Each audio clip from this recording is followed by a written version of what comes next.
Alright, welcome back everyone to the Great Ace Attorney live streams. In the last part, the trial of Gina Lestrade had begun, and in this part we continue the trial after successfully completing a summation examination. So let's get into this. I'm gonna save that tea for when my voice starts hurting.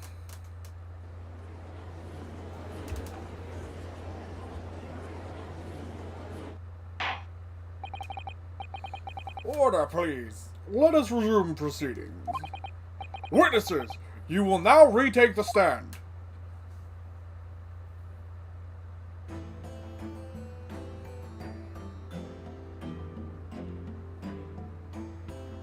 They, kind of nervous there. I presume you have heard the defense's counsel summation examination? Oh, yeah, Governor. I did, Gov. I did. Mr. and... I'm sorry. Mr. and Mr. Sulkin. God, brainy! This is going to be hard work. Earlier in this trial, you gave the following testimony about your actions after you entered Windibanks.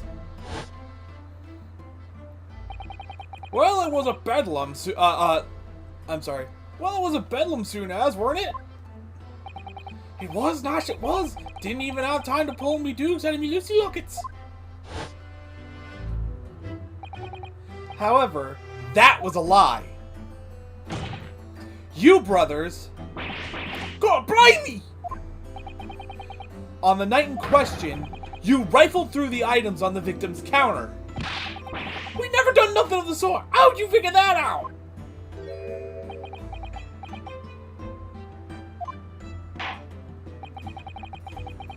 You will now give formal testimony once again. You will tell the court precisely what happened on the night in question, and this time you will tell the truth. Each lie that passes your lips serves to increase the severity of your punishment. And that, gentlemen, may deal a crushing blow to your chances of ever seeing the light of day again. Wow! Wow, right off the bat. My voice is starting to hurt.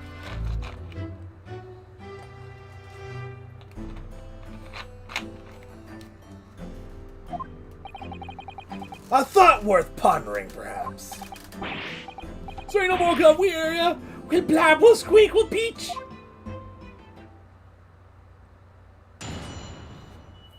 Witness testimony.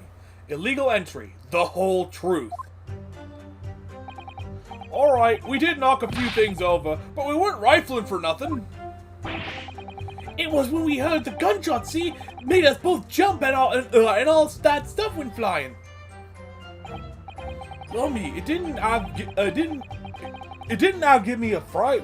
We was thinking the shooter would come out the door and get us next. Except you put it back on. You put it back on the counter, taking careful, just careful decisions, trying to purposefully put it back exactly how it was before. We stuck everything back where we found it, and scampered straight into the scampered straight to him in the back, in the black.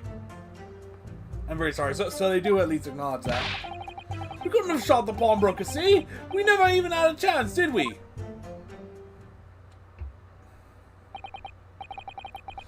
So you admit to the defense's accusation. You did indeed ransack Mr. Windibake's countertop on the night in question. Not ransack, Governor, no. That's right, Nash, that's right. It's more like we tidied up, yeah. Oh, Van Zeeks does not buy that. Sorry. By their own admission, these brothers entered the pawnbrokery under dubious circumstances. However, they panicked and fled on hearing the gunshots, having first made good their mess. The way you say it, we hardly sound like roughs at all. We don't, Nash, we don't. Can you make us sound a bit more cutthroat? It can't just be coincidence that these men showed up at Windibank's that night. There's more to their testimony than meets the eye. I'm sure of it.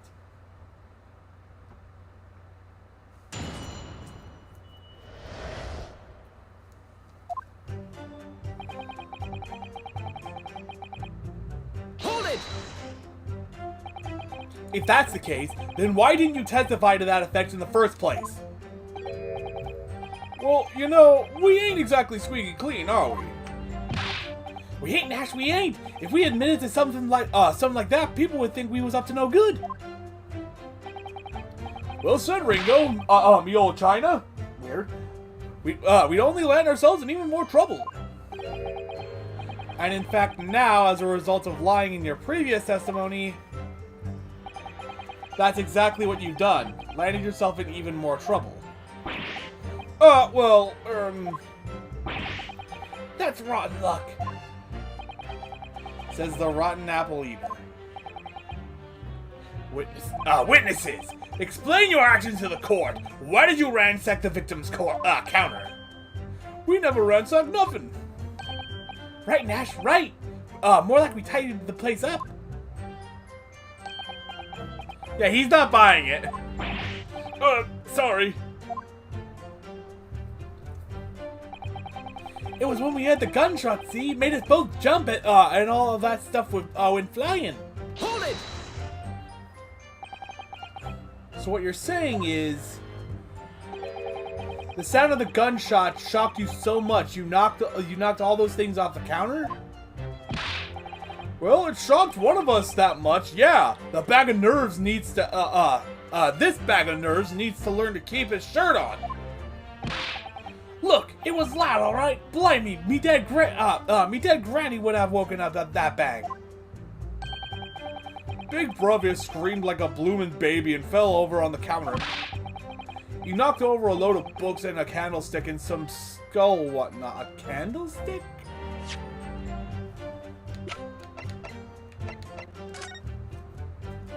Okay, alright. They said candlestick and I'm like, wait, a candlestick? Shouldn't that have set the store on fire? But there was nothing in them, so. That got tangled in some marionette what knocked over a picture frame what knocked them scales on the floor. You really mastered working quietly then. What a racket! Me granny would have been scared back into a grave at a clatter like that.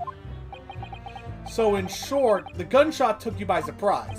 And then some! I mean, it was quiet as a mouse. And then all of a sudden, bam! You have something you'd like to say?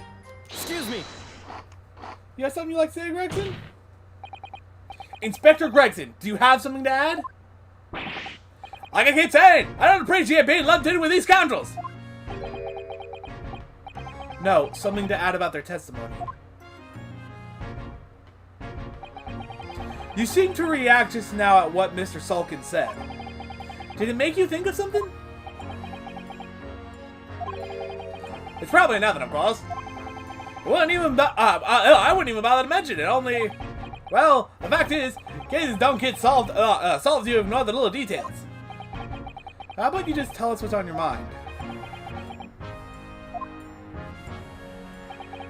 As you know, we brought these fellows into the yard for questioning last night. And the statement they gave then was told a slightly different story to what they're saying now. Did it? You claimed you heard the victim shout something out for the gunshot. Might have, Gov. Might have. Does ring a bell now you mention it. Granted, it's only a minor detail, but still. I can't help feeling like perhaps you've been a bit sloppy with your testimony here, eh, fellas? If I discover the witness's testimony has been any more sloppy than it has hitherto proven to be, I shall be forced to bring the very harshest punishment to bear against them. Easy, easy! We'll get it right this time. That's it, yeah! It's all coming back to me now. Then speak! Supplement your testimony with whatever details have miraculously returned to your questionable minds, sirs. Right you are, Gov.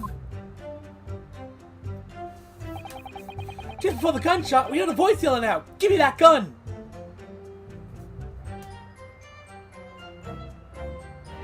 So was Windybank trying to get the gun back? But why would he just go back into the... No, I'm saving the teeth for when my voice hurts again. Why would he wait until he was in the back room to do that? Unless it was Gina who said that.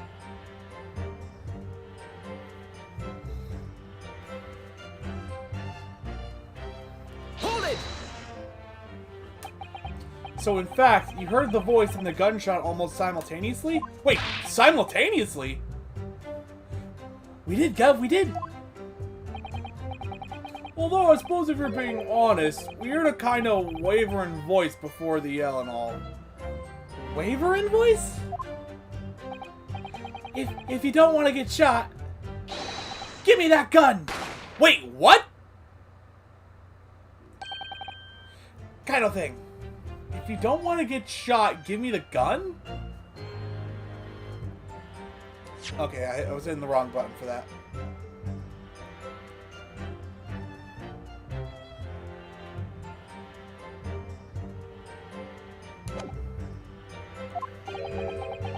A career in acting tragically missed.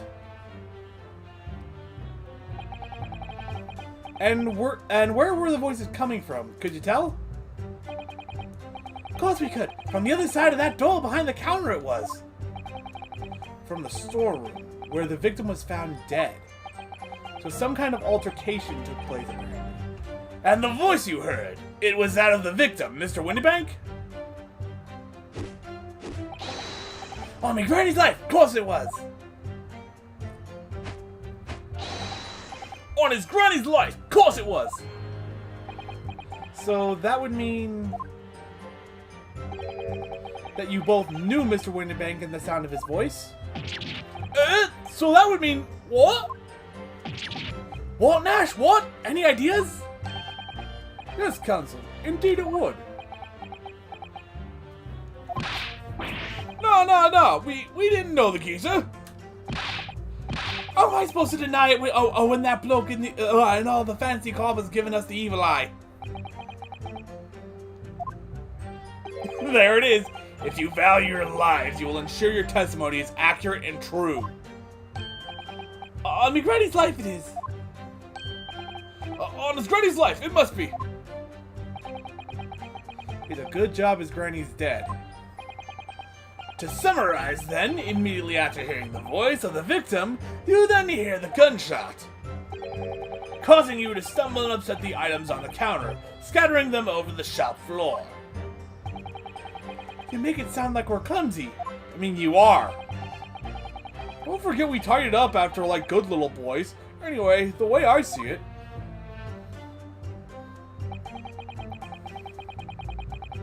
Okay, so the entire testimony has changed from this point.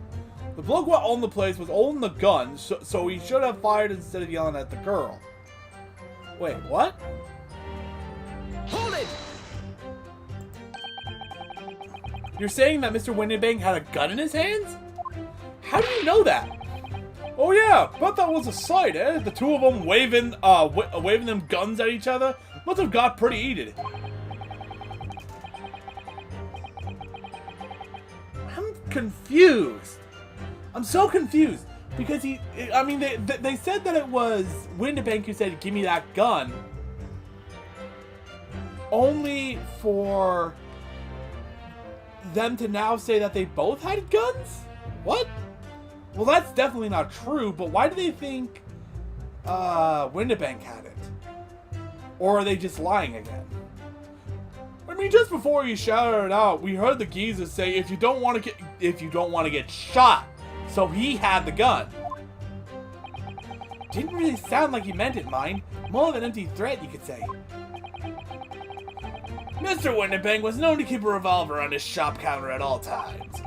People say that to protect the articles in his keeping, he'd readily put a bullet in someone's head if required. That someone being himself, of course. Good grief! Extraordinary devotion indeed, if alarmingly misguided. Well, he certainly sounded like he was ready to pull the trigger on the other night. And the person he was gonna shoot beat him to it. Cooked his goose proper. Bet he wished he squeezed the trigger instead of wasting time shouting, "Give me that gun!" This is weird. And it was directly after those words that you heard the gunshot? It was more or less at the same time, Gov. Give me that gun! Bam! Kind of thing. So he said it like right before getting shot, or like he was finishing it as he was being shot. Yes, a career in acting, very tragically missed. Then we hear the sound of someone in the deck. Before everything went dead quiet. After that, we did a slapdash job tying the place up.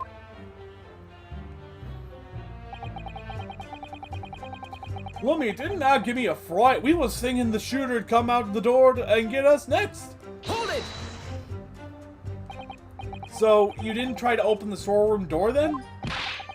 Not in your life. It went deathly quiet after that, it did. Put the wind right up me. But anyway, the door was locked, weren't it? No way that was opening. Wait, how do you know it was up? I mean, was he like listening to the court or like... Is that something we're gonna have to get him on? Like, how did you know the door was locked? Excuse me. Yes, of course, it was locked from the inside, or so we've been led to believe. It was, Gav, it was! From the inside! Right, so we had no way of knowing what was going on in there, did we? Unless there was some other way to get a view of the inside of the storeroom. Like, through the keyhole, or a spy hole, perhaps? Don't ring no bells, don't light no lights. Well, there was a spy hole, but would they have known about it, is the question. I'm not entirely sure they would have known about it. We had to cut and run before we noticed anything like that. We're still cutting our teeth in this game, see? But one day, we'll really cut the mustard. Please, cut it out. But as we know, behind that door was the victim's lifeless body with the accused not 2 feet away. Yes, unfortunately. Gina was in there, unconscious, with the gun in her hand. To confirm, it would be correct to say that neither of you set foot inside the storeroom? That's right, Gov, that's right! Good enough, even if we wanted to! We stuck everything back where we found it and scappered straight into him in the black. Hold it! Yes, whereupon you fired a shot from your own gun at Mr. Herlock Sholmes. Oh, we was a bit hasty there. We wasn't, actually was. Truth be told, I was already shaking like a leaf when you lot turned up. If you're shaking like a leaf, don't put a loaded gun in your hand. Good advice, miss. Good advice. Truth be told, me mind went totally blank. Before your mind goes totally blank, make sure you don't have a loaded gun in your hand. Mental note made, miss. 1 second, I have to make disgusting sinus noises.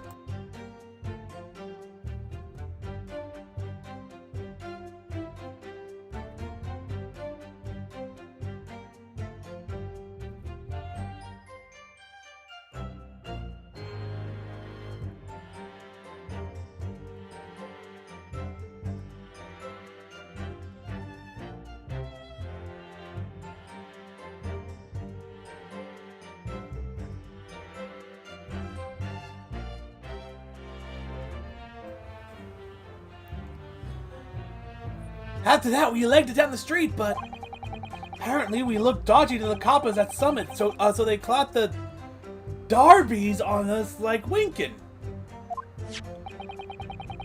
And after you've been handcuffed, the police found this revolver in your possession, correct? Well, yes. But listen, that proves it, doesn't it, eh? We couldn't have shot the pawnbroker, see? We never had a chance, did we? Hold it! And why should we believe that? Eh, what? Well, 'cause it's true, isn't it? The place was totally empty when we went in. And at that time, the victim was already in the storeroom, having been forced to open the door by the accused who had a gun to his head. In other words, on the night in question, these two witnesses never even laid eyes on the proprietor of the pawnbrokery, Mr. Windibank. Correct? You got it, mister. Down to a T. So the Skulkin brothers never actually encountered Mr. Windibank? Is that really true? I wonder. That's it? That's the full extent of their testimony? What is it, Bruno? You look very fierce. I could pour you some herbal tea if you're tired. Oh, thank you, but I'm fine. Being such a logical thinker, you'll probably laugh. But I feel as though these brothers are still hiding something. Something important. It is nothing more than a feeling, though. I've no proof to support it. Well, feelings can be very logical at times. Sorry? People's expressions, the movement of their eyes, the words they choose. You can take all that in, and your brain will quietly analyze it to come up with a feeling that you described. You've concluded that there's something suspicious about this testimony without knowing why, that's all. I think you should trust your instincts. Iris, thank you. Sometimes, I think if she's 10 years old, I must be 5.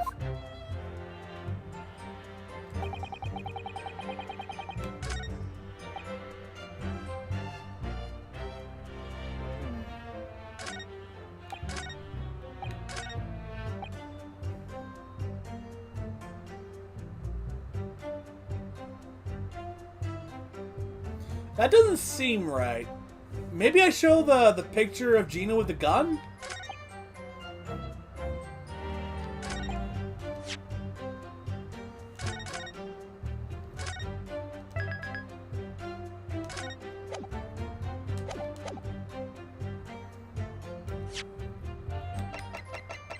Maybe I'm supposed to show this picture of Gina with the gun. That is the only thing I can think of right now. Objection! Yep, that's what we gotta do. You're saying that on the night in question, the victim, Mr.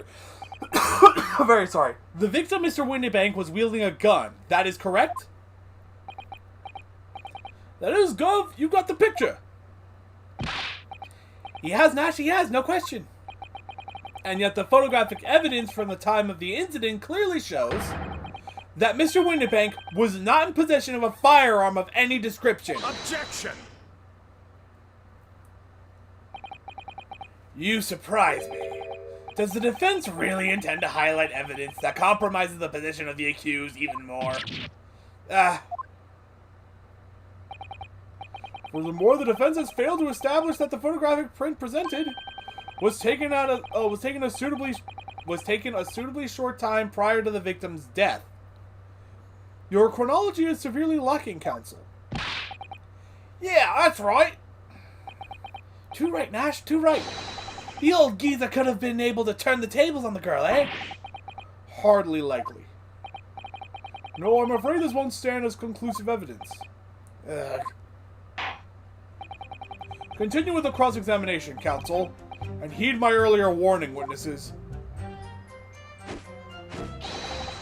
A skulkin's never skulkin'. On the place, yelling at the girl.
From the back.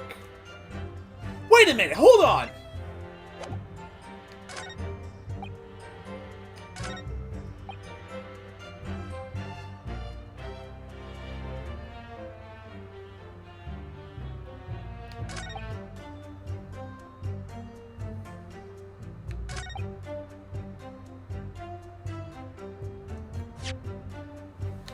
I just realized.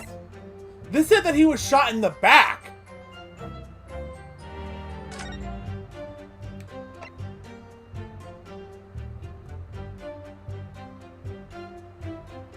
He was shot in the back. So that can't be true.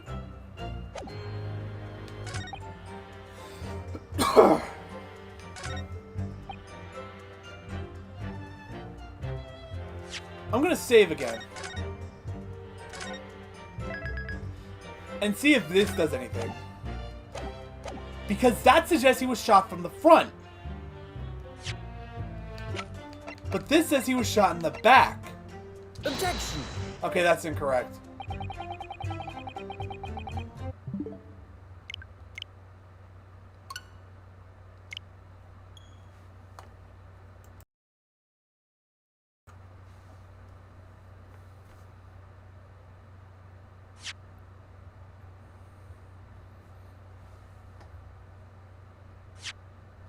Thank you.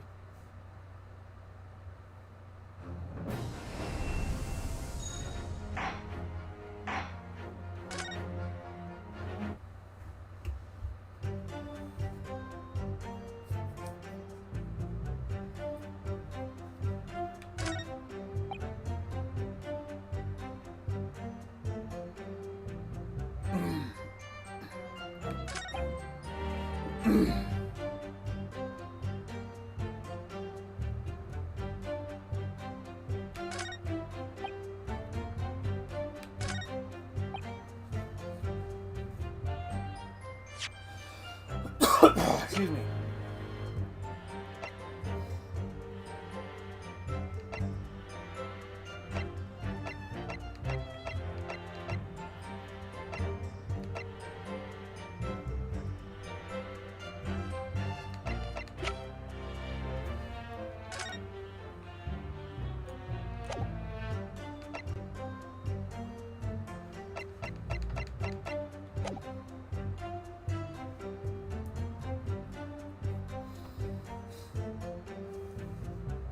Hmm.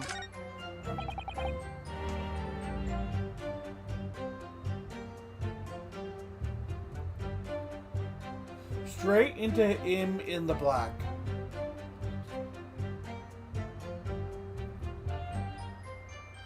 Oh, he's talking about us. Okay. That confused me for a second. I keep looking through the evidence, but...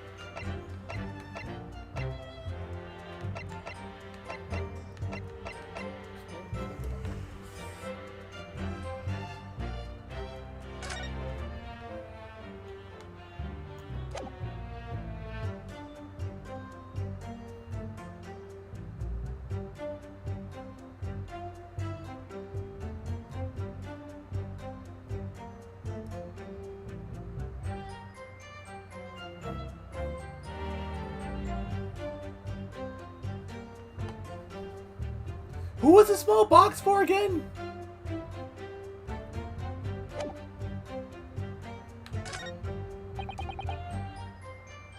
Okay, this is another...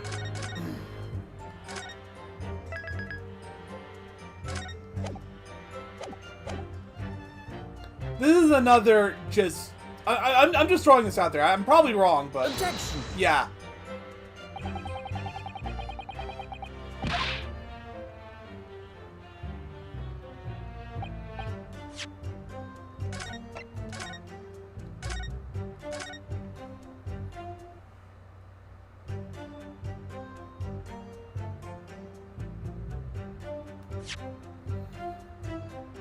So that's the thing we have to prove. We couldn't have shot the pawnbroker, see?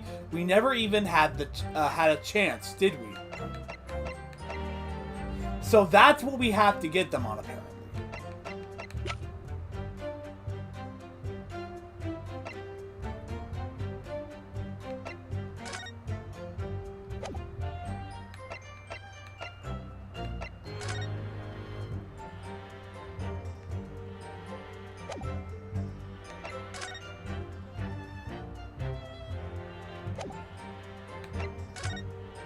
It still bothers me that the thing for the spy hole is there in the 130 photo, but not here.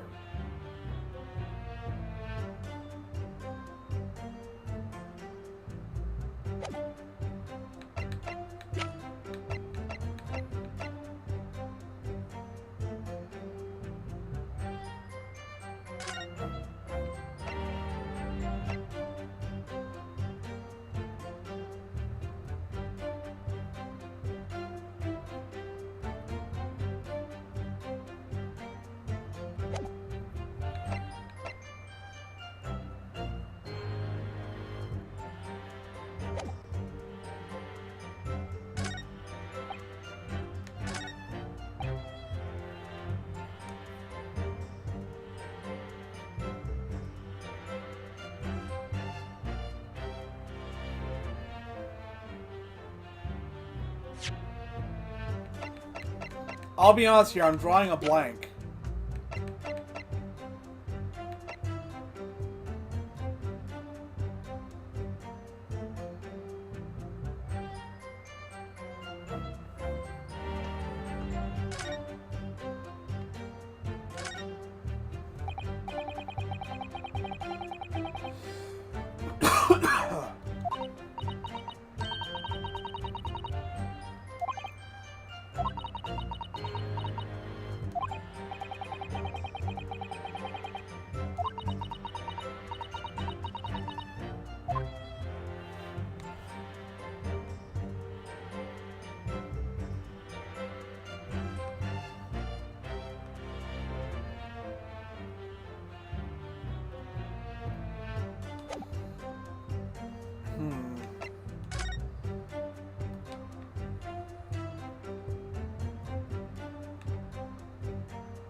Because I noticed several contradictions.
I'm sorry, guys. I'm just really thinking here.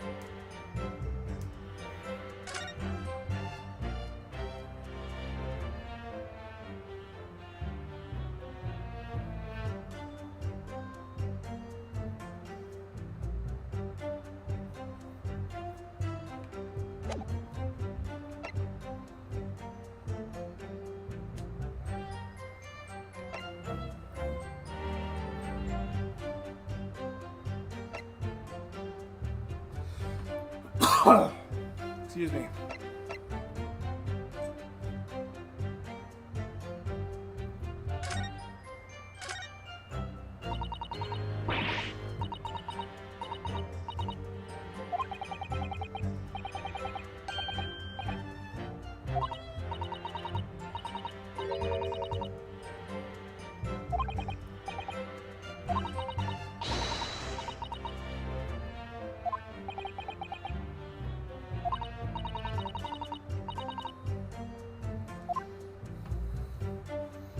I thought maybe reading the newspaper would give me some new information. I've pressed everything.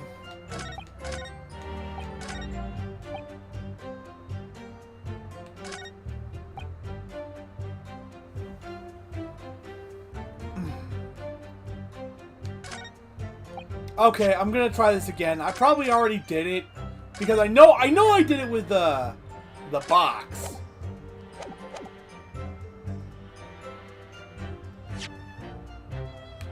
This probably isn't gonna land me anything. Yeah.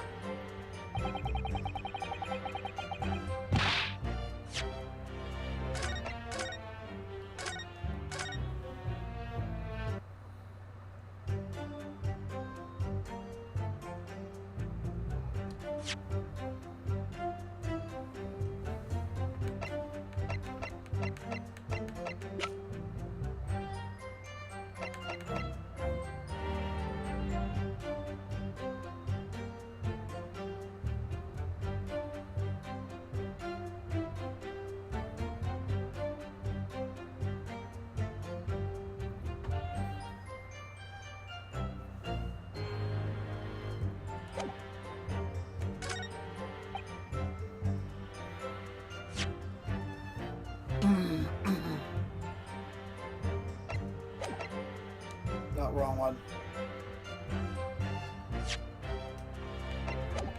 I keep hitting the B button just out of instinct.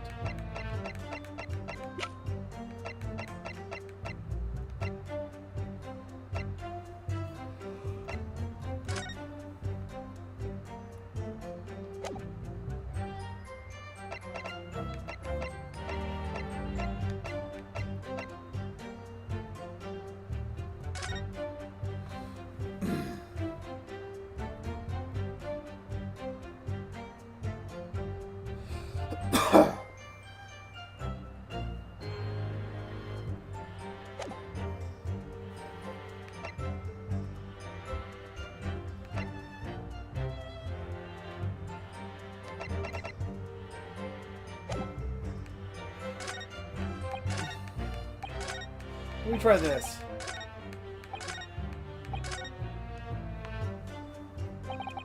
That's it? That's the full extent of their testimony? What is it, Runo? You look... Yeah, okay, so it's this again.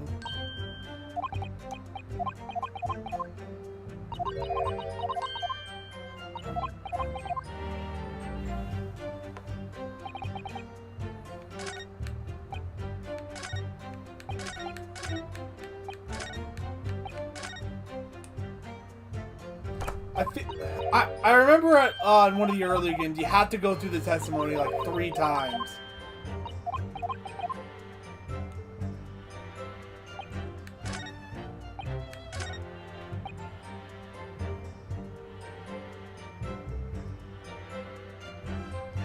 Should have just fired instead of yelling at the girl. The bloke on the...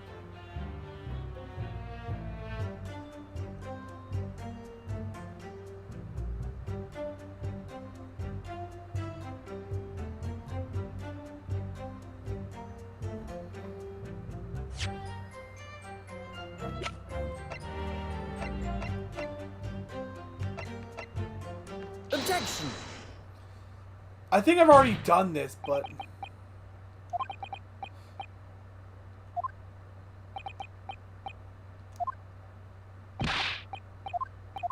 Objection!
Can I, like, present evidence?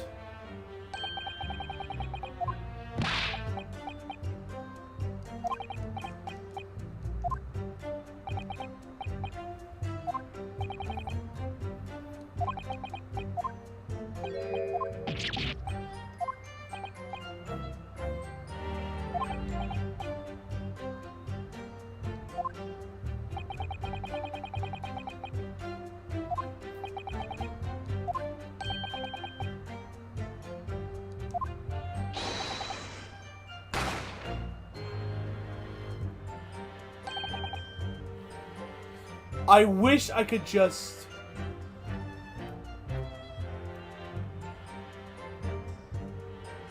present something right here. Because that would disprove their argument right there.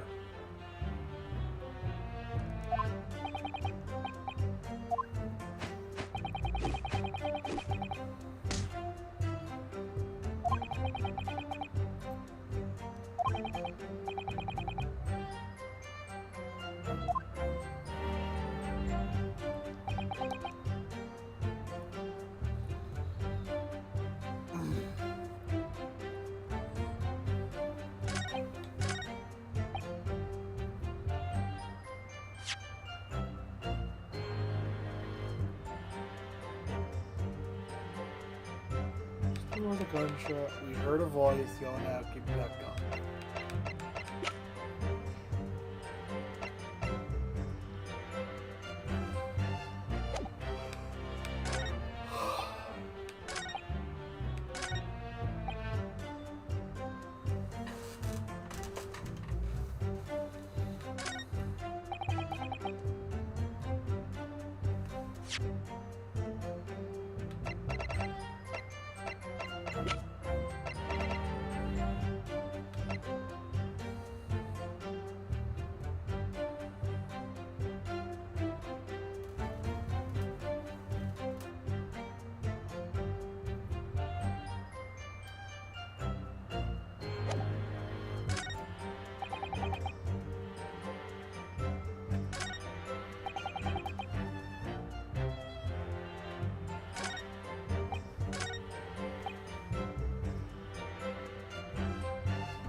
That lamp is still busted, though.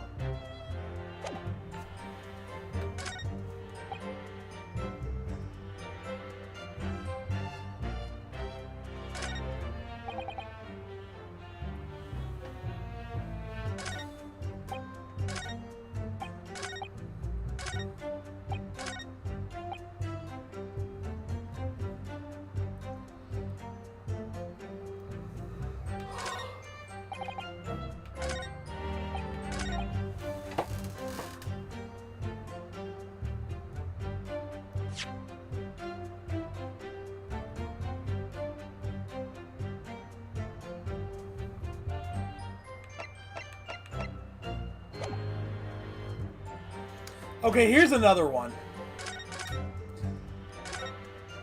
They had a gun themselves, and clearly were not afraid to shoot.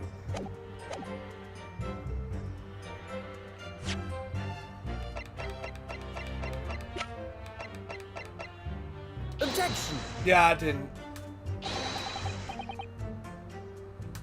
This one's different, actually.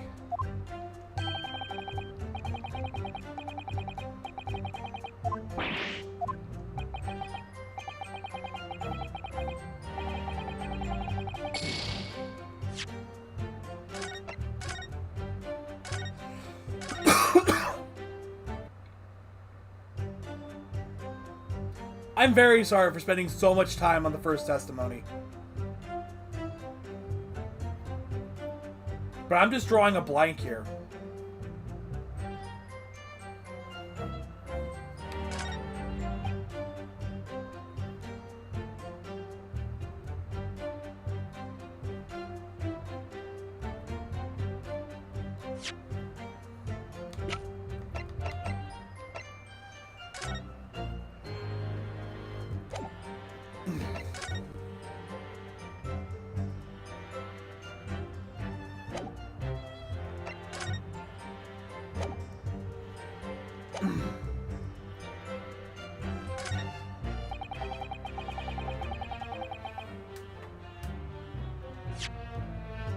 I think this is the thing I think this is the piece of testimony I have to get them on, but I don't know how.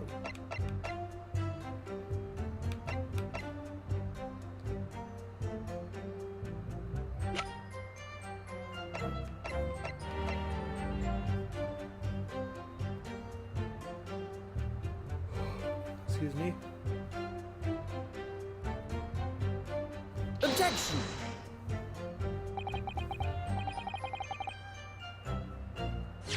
Okay, I like how they actually made, like, different things for when you get something wrong.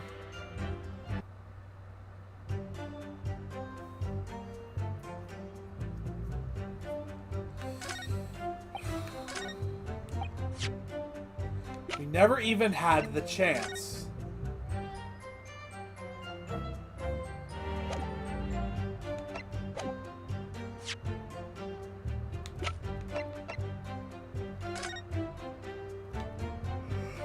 This still bugs me here.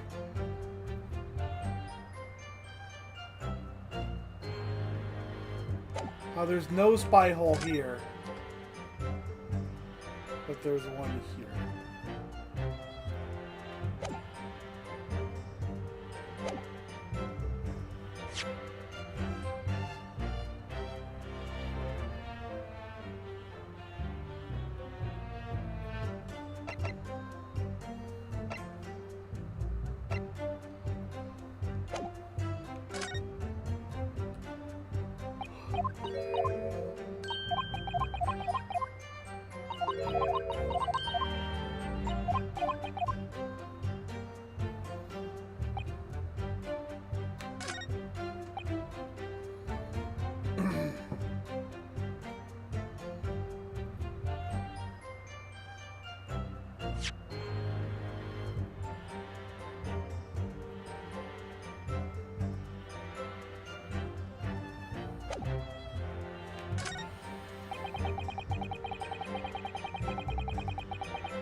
I mean, these two statements here contradict each other.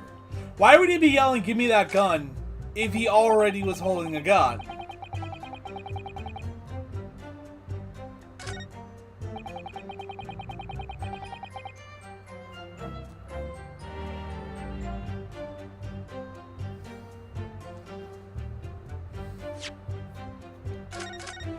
I'm about to do this, aren't I?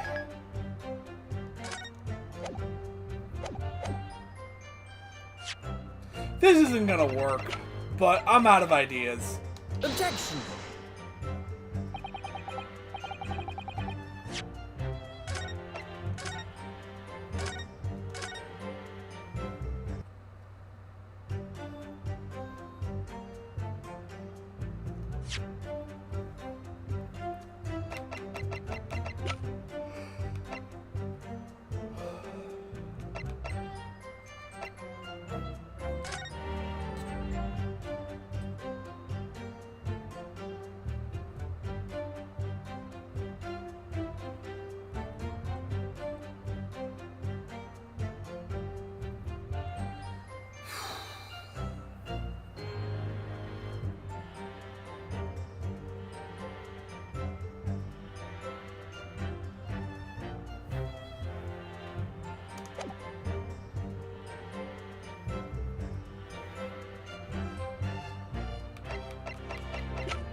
We never even had a chance to any. There are lines in the testimony itself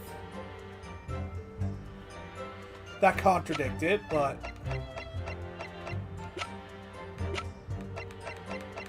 nothing in the evidence we currently have. Objection!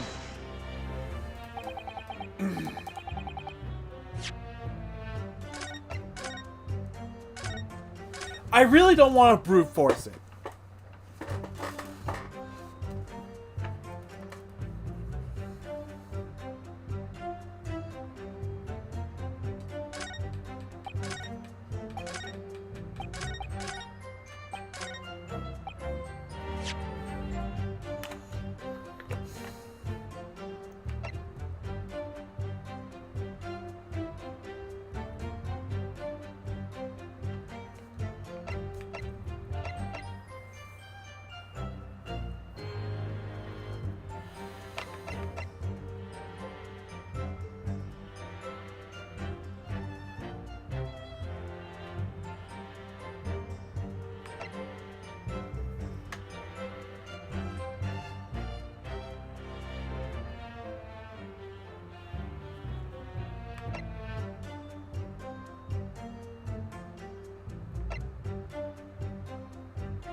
I don't want to look it up.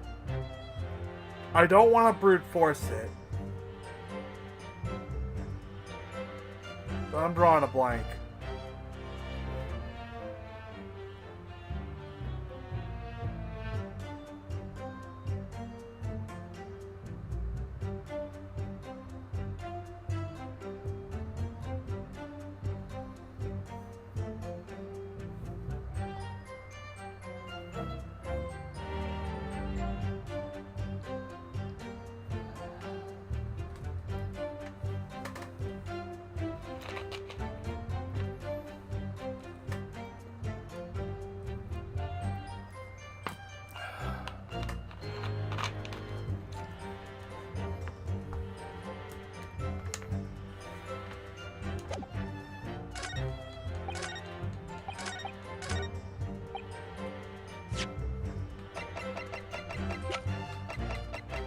Objection!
Place between my guns.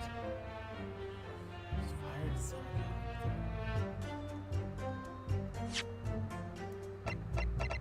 I think I already tried this.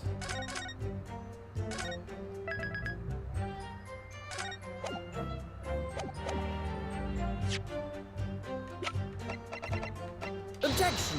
Yeah.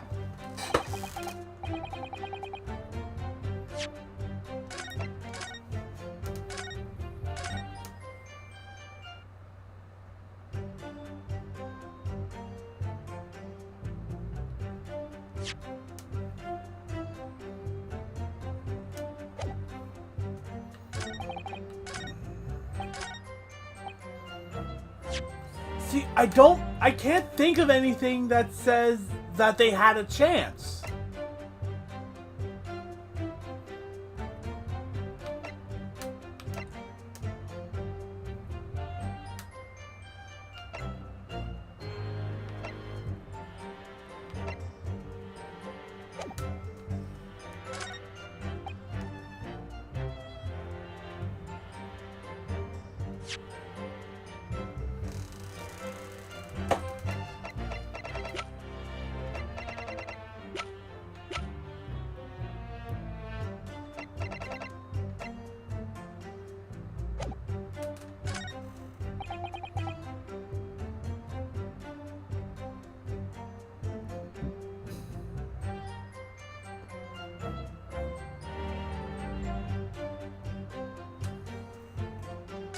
Okay, I'm gonna have to press everything again. Hold it!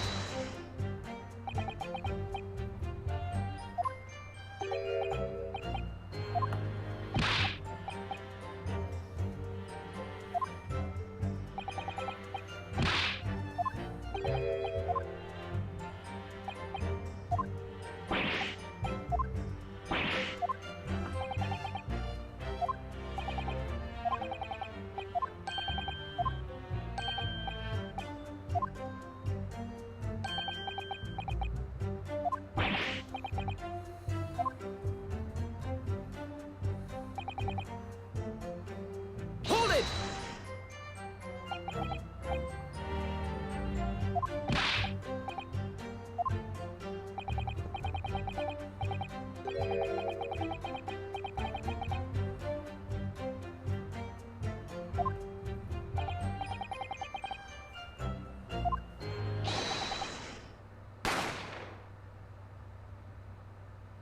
If you don't want to get shot, give me that gun.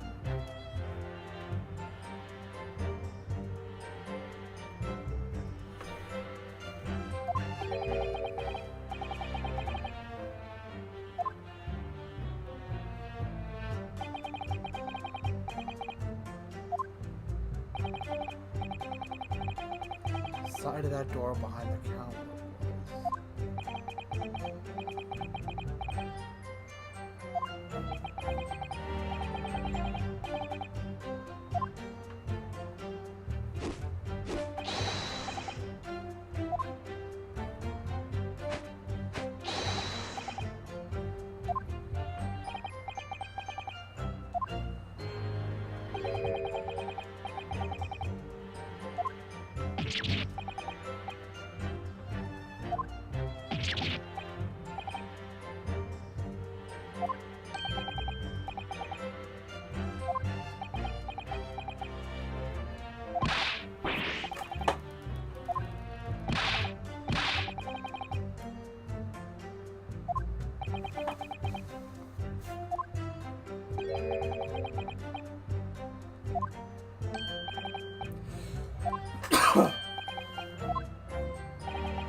Hold it!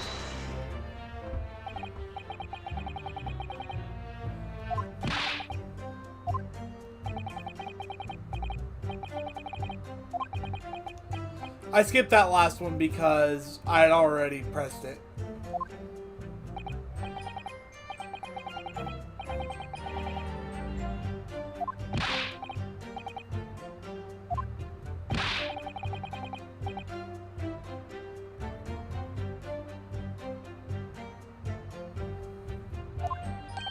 So they knew it was locked.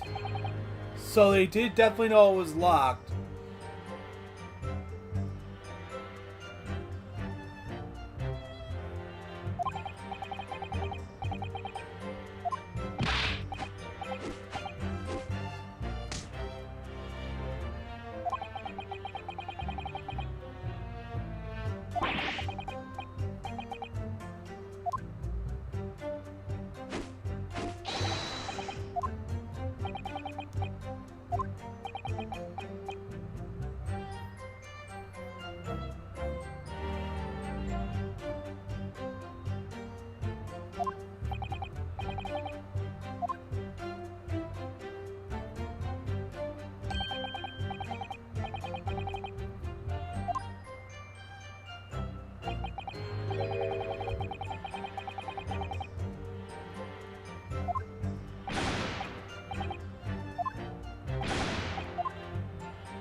it!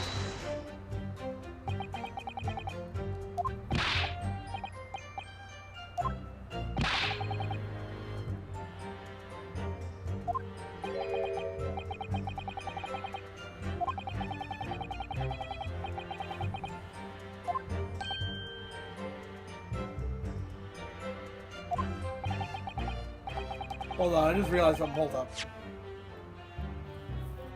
Okay, never mind.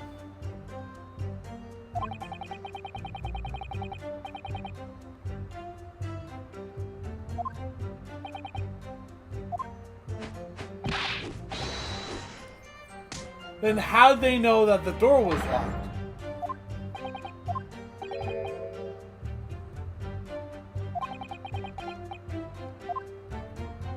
Some evidence to show that they really did see him.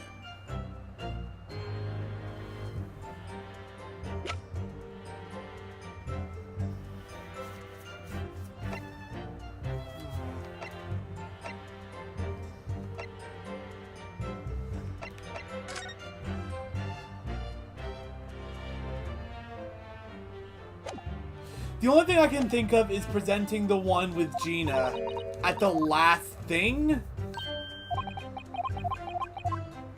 Maybe the game will explain it to me.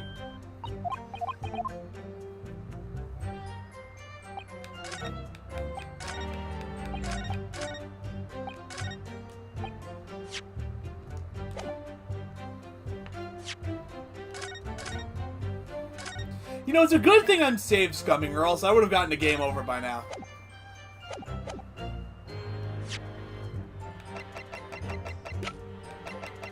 Objection!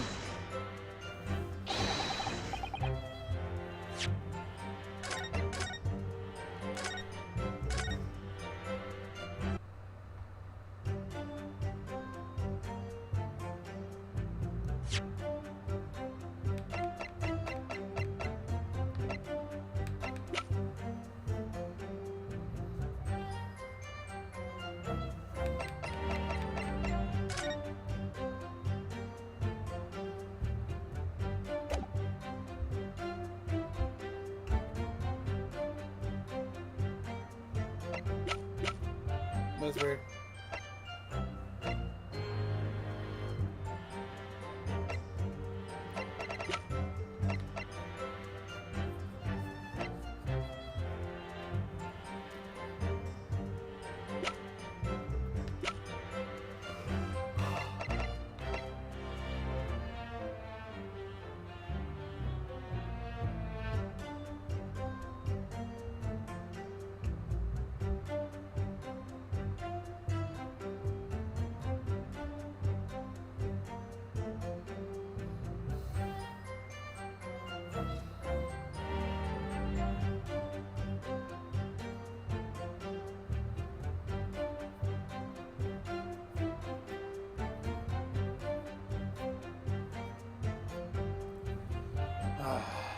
Damn it.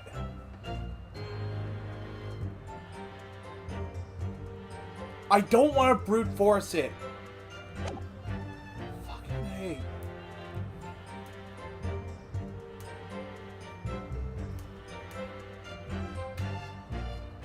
What's funny is that someone watching this after the fact is probably screaming at their monitors because they're not happy with the fact that I'm taking an hour to figure this out. And quite frankly, I don't blame them.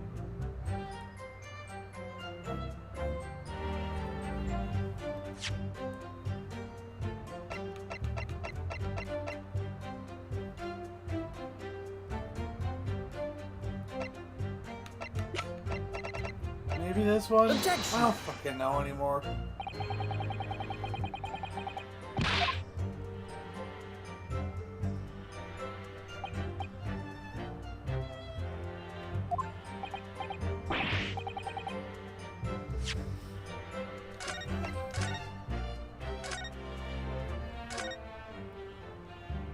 Okay, for a second I thought I loaded over it. I mean, I saved over it.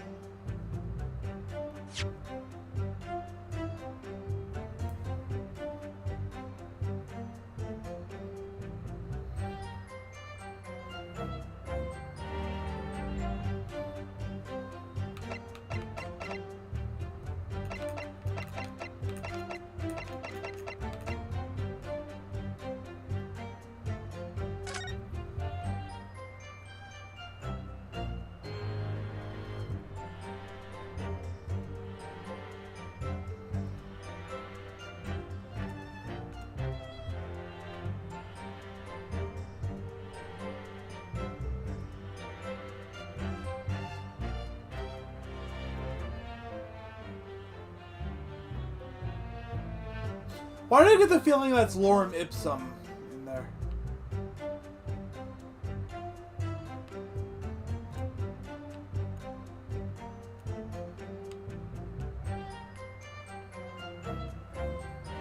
I don't even know why I'm looking at that.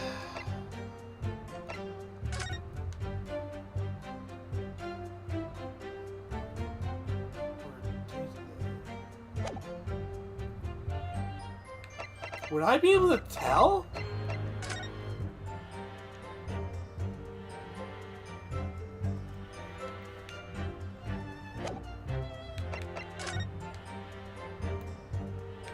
Wait, what? Hold up.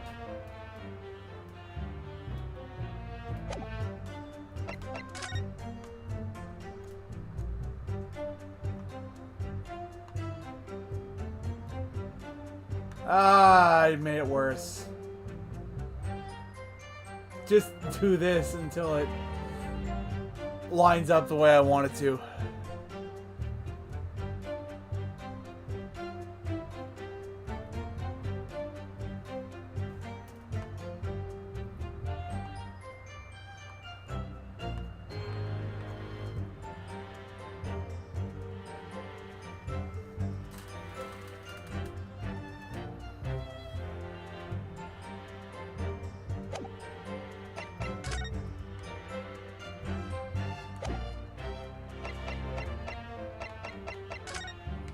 There's some way I could maybe be able to tell.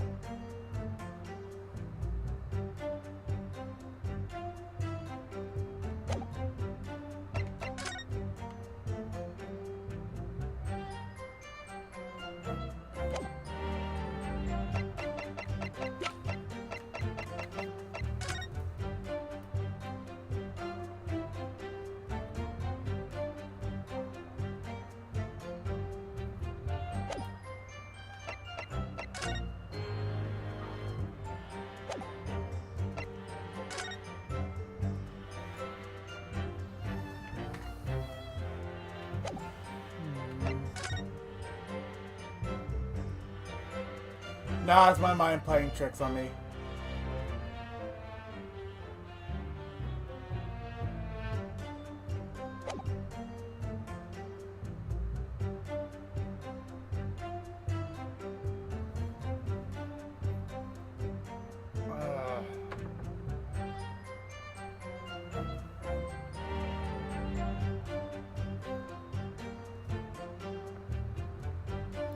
Come on.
Yeah?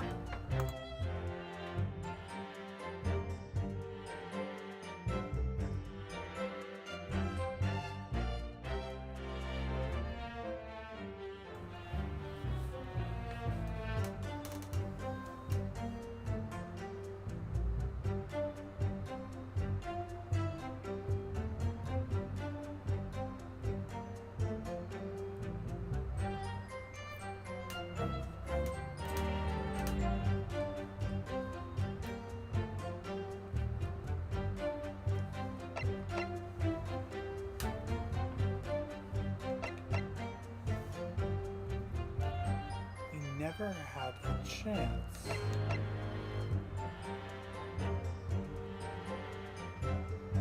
Objection! Yeah, okay.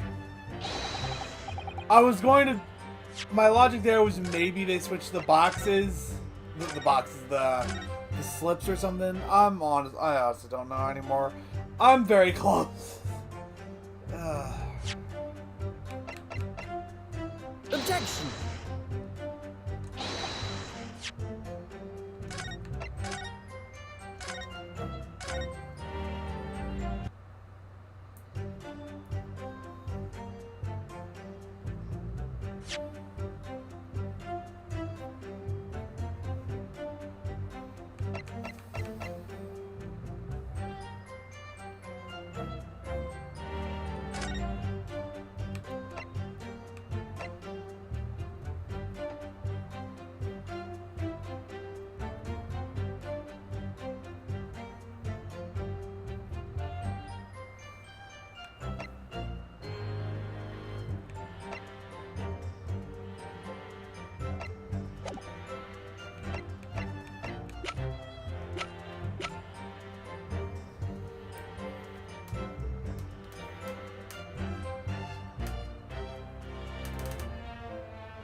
I'm gonna look up that word actually real fast.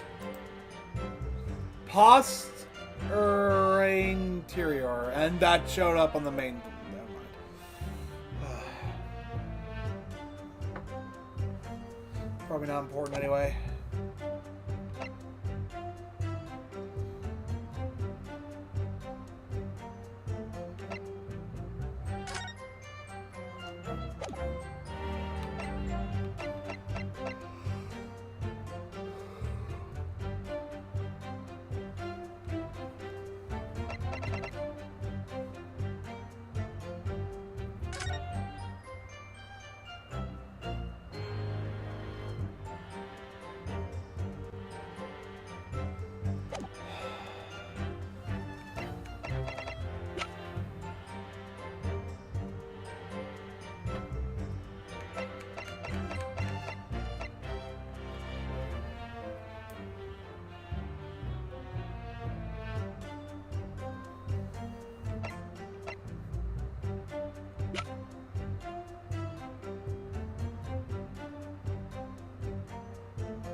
Objection!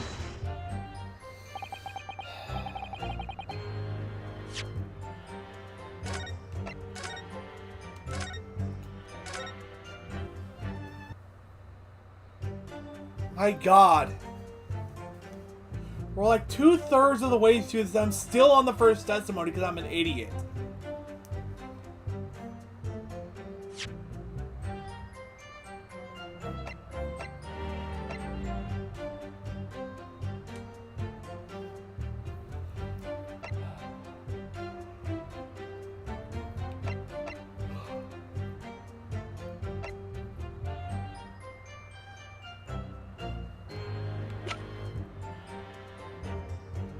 Maybe I am looking at the wrong thing here.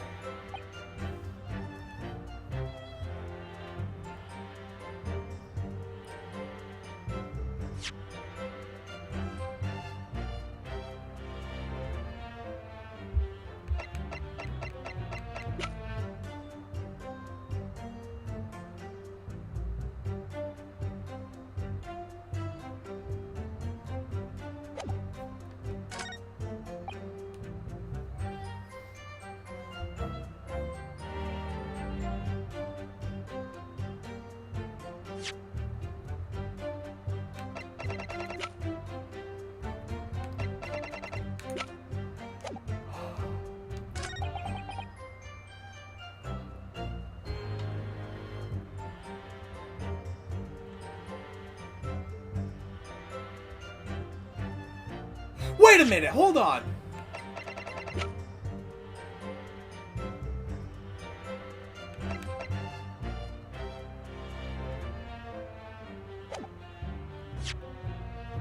It just hit me. How do you know about the girl? I mean, him yelling at the girl about it. If, like, if you couldn't see him.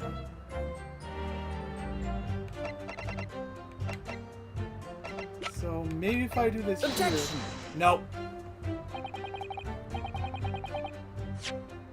Maybe they just heard about it in the during the court. I mean, she is the defendant.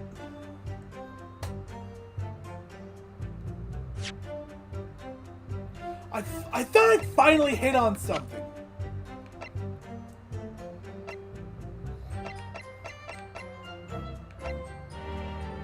Objection.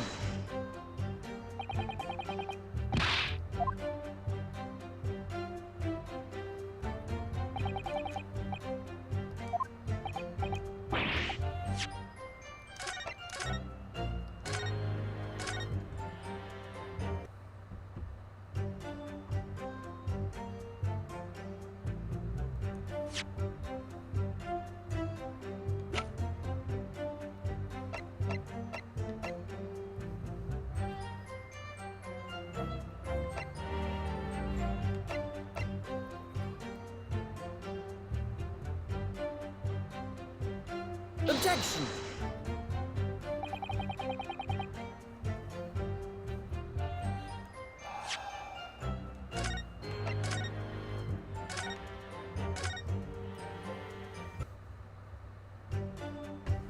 Because, like, I could press them and find a million contradictions in their own testimony alone. Not even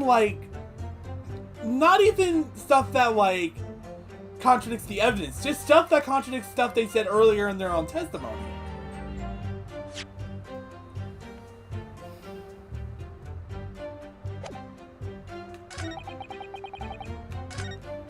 Oh, you know, I'm gonna press this. Hold on.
I'm drawing a blank here.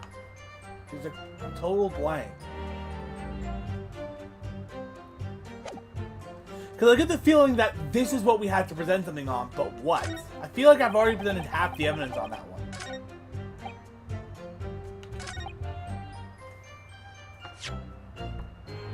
Although this one is also very suspicious. The bloke who owned the place was holding a gun, so he should have just fired instead of yelling at the girl.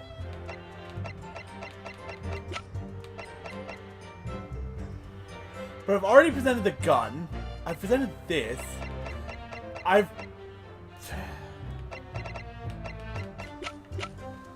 I'm so confused! Objection. Because this doesn't punish us.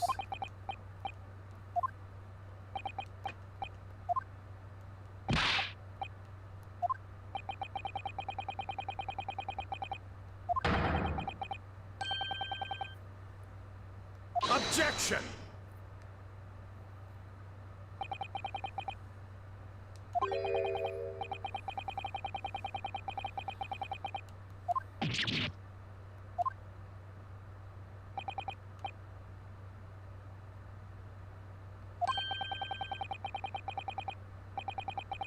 Time prior to the victim's death, your chronology is severely lacking counsel. Suitably short.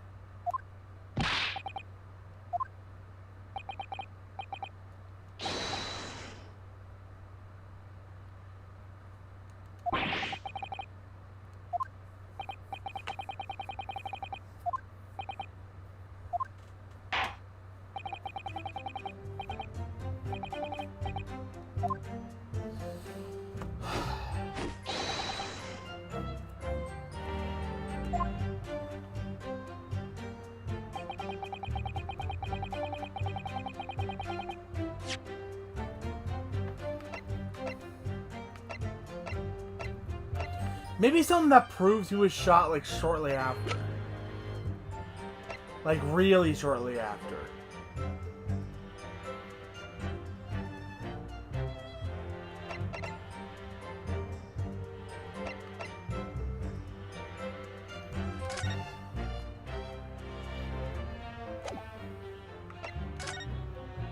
Oh, no, never mind. I thought I saw something there.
I don't want to look it up. I really don't.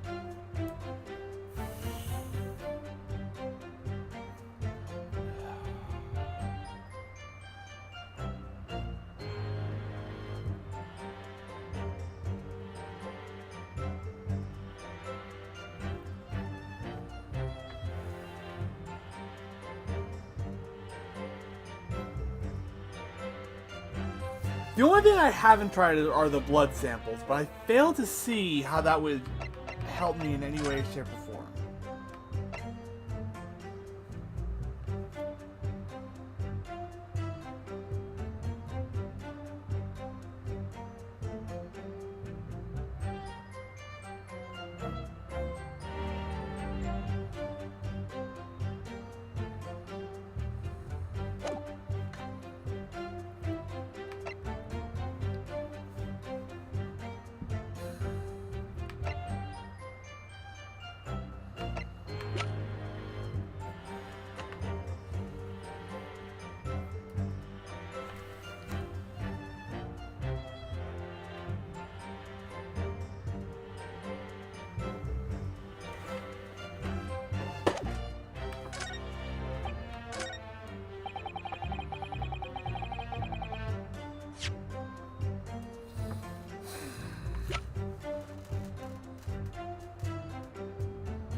Objection! I'm not even gonna load until I get down to the last one.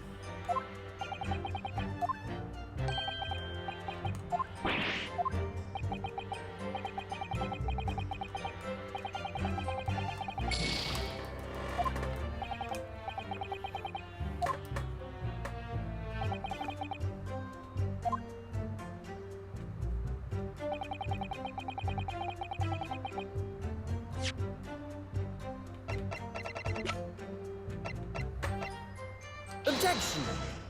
At this point, I think I've given up and I'm just brute forcing it.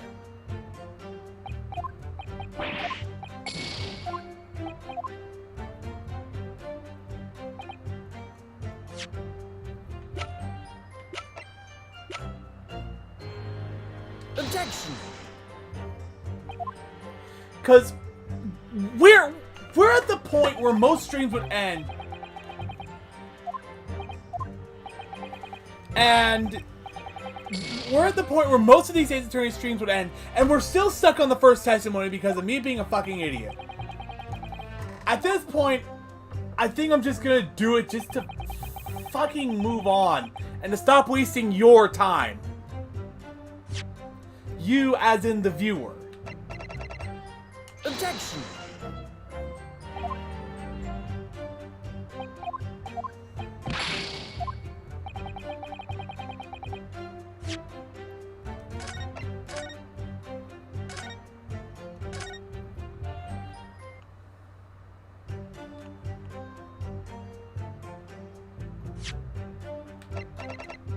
Objection!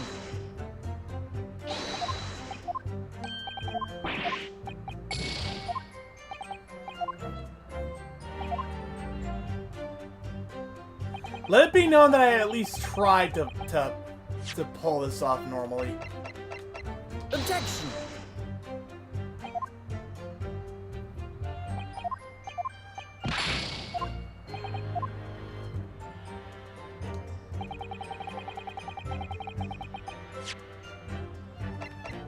Objection!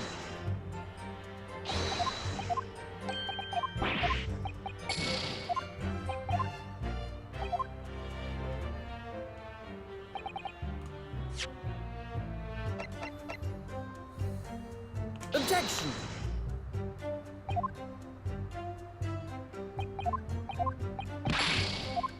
So it really wasn't that one.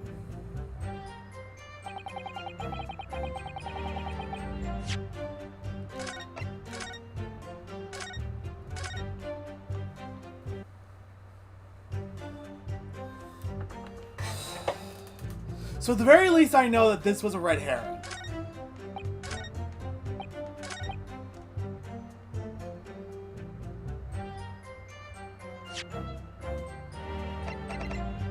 Objection!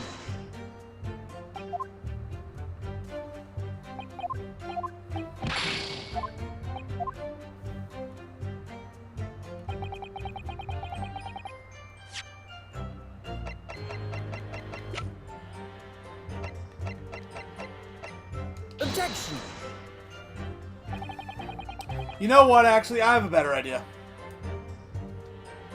Okay, I shall admit it, I'm throwing my hands up. I am throwing my hands up, admitting defeat on this one. I'm gonna hit autoplay. I cannot hit autoplay.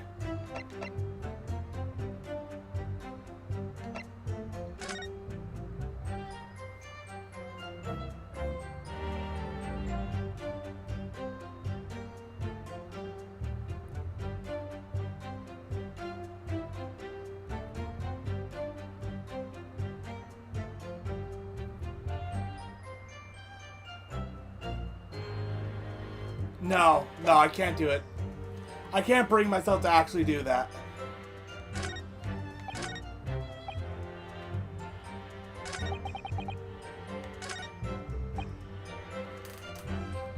Just before the gun shop, we could have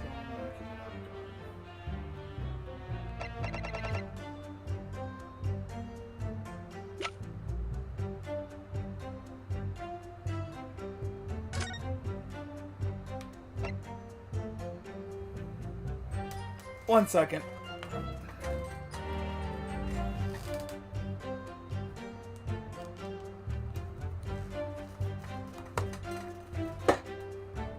Let me just look this up. Maybe it'll give me a clue or something.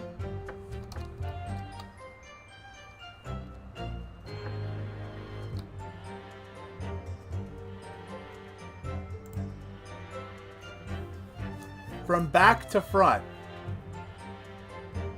Well, that doesn't help me.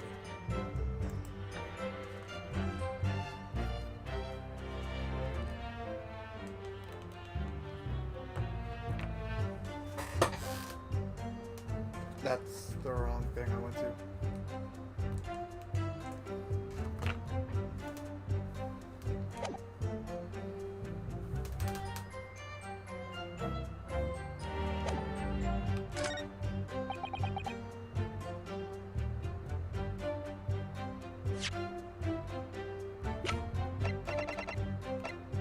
Objection! I'm sorry, but...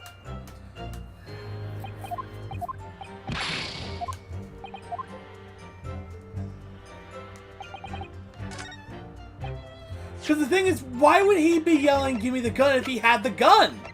Objection! But I can't point that out for some reason.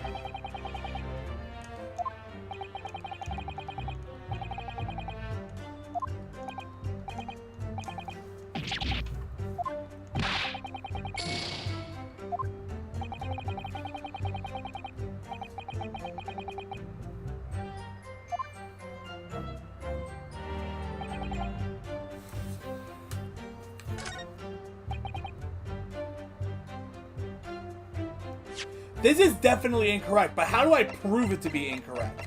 I mean, we have proof, but apparently this isn't enough.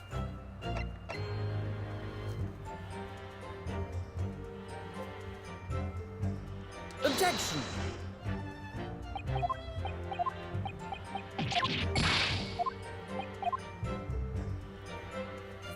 We also have the gun that she was found holding, but that's apparently not enough either.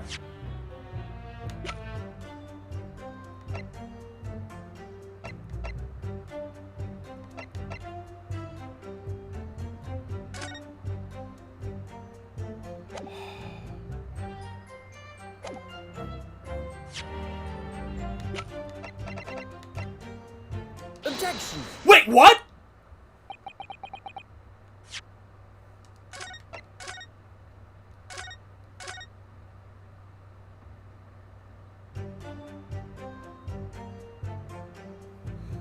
So the picture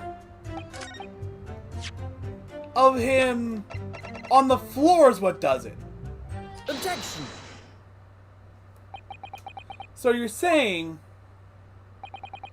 that on the night in question, the victim, Mr. Winnebank, was wielding a gun. Is that correct? That's it, Gov. You got the picture. He has, no question. And yet, photographic evidence obtained immediately after the incident clearly shows that Mr. Winnebank was not holding a firearm of any description. Why? Why the fuck was this not enough? Why was this not enough?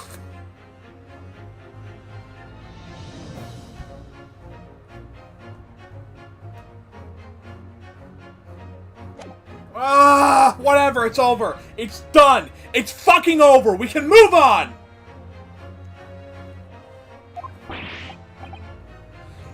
You what? Gordon Bennett, that ain't right. Objection! There can be no question that the victim's revolver was used in the incident. I would remind the court that Mr. Winnebank's gun was found at the scene. Not only was it identified as a murder weapon, but it was found in the accused's hand. Yeah, that mole tooler used the victim's own gun to finish him off. Give me that gun! Kind of thing. Hold it! Say exactly where you are, right there. Eh? If the crime had taken place as you colorfully described in your testimony, it would give rise to an undeniable and significant inconsistency in the final moments you just acted out. Goodness, are you sure, counsel? You intrigue me, my learned friend, but let's see some evidence to support your claim. Where's the proof that demonstrates the inconsistency of the witness's portrayal of the final moments?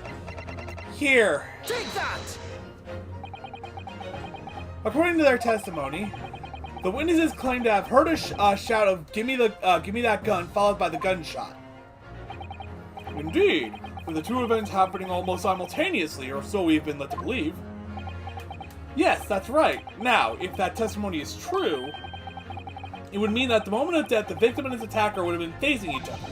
However, in the autopsy report, it clearly states that the victim died instantly after being shot from behind. Ah!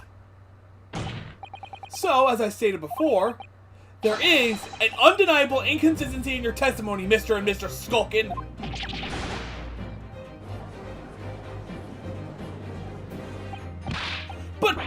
But it's the God's honest truth! It is, Nash, it is! When he was shot that night, the shopkeeper had a gun in his hand. We saw him wave it with our own bleeding eyes. Did I hear you right just now? You actually saw Mr. Windibank holding a gun? Somewhat like that. I'm sorry. Somewhat like that might have slipped out. Ladies and gentlemen, you have all just heard the admission by these two witnesses that on the night in question, they actually saw, with their own eyes, the victim wielding a gun.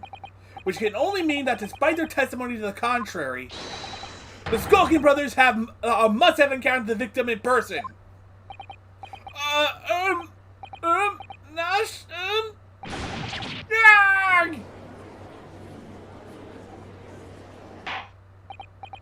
Order! Order! Order! Witnesses, explain yourselves at once! Well, the thing is, we weren't supposed to, It would seem that my previous warnings fell on deaf ears. I made it quite clear that false witness would be the death of you. Am I to understand that you replaced the untruths of your original testimony with renewed lies? Ever so sorry, Governor. Truth is, see, we, Cut it out, Nash, cut it out! If we blab now, you know what it'll do to us. He? Who are they talking about? Let me make your position here perfectly clear. You will talk. There is no other option available to you. Bro, come on, the game's up! But, oh my guts forgot us! In case it hasn't quite sunk in yet, no matter how hard you try to hide it, the truth will come out. On the night in question, it is now apparent that you brothers met face to face with the victim. I demand that you testify again to explain the precise circumstances under which the meeting took place. Well, do we have to? On pain of death. I suggest you make yourselves fully aware that this is your very last chance to tell the truth.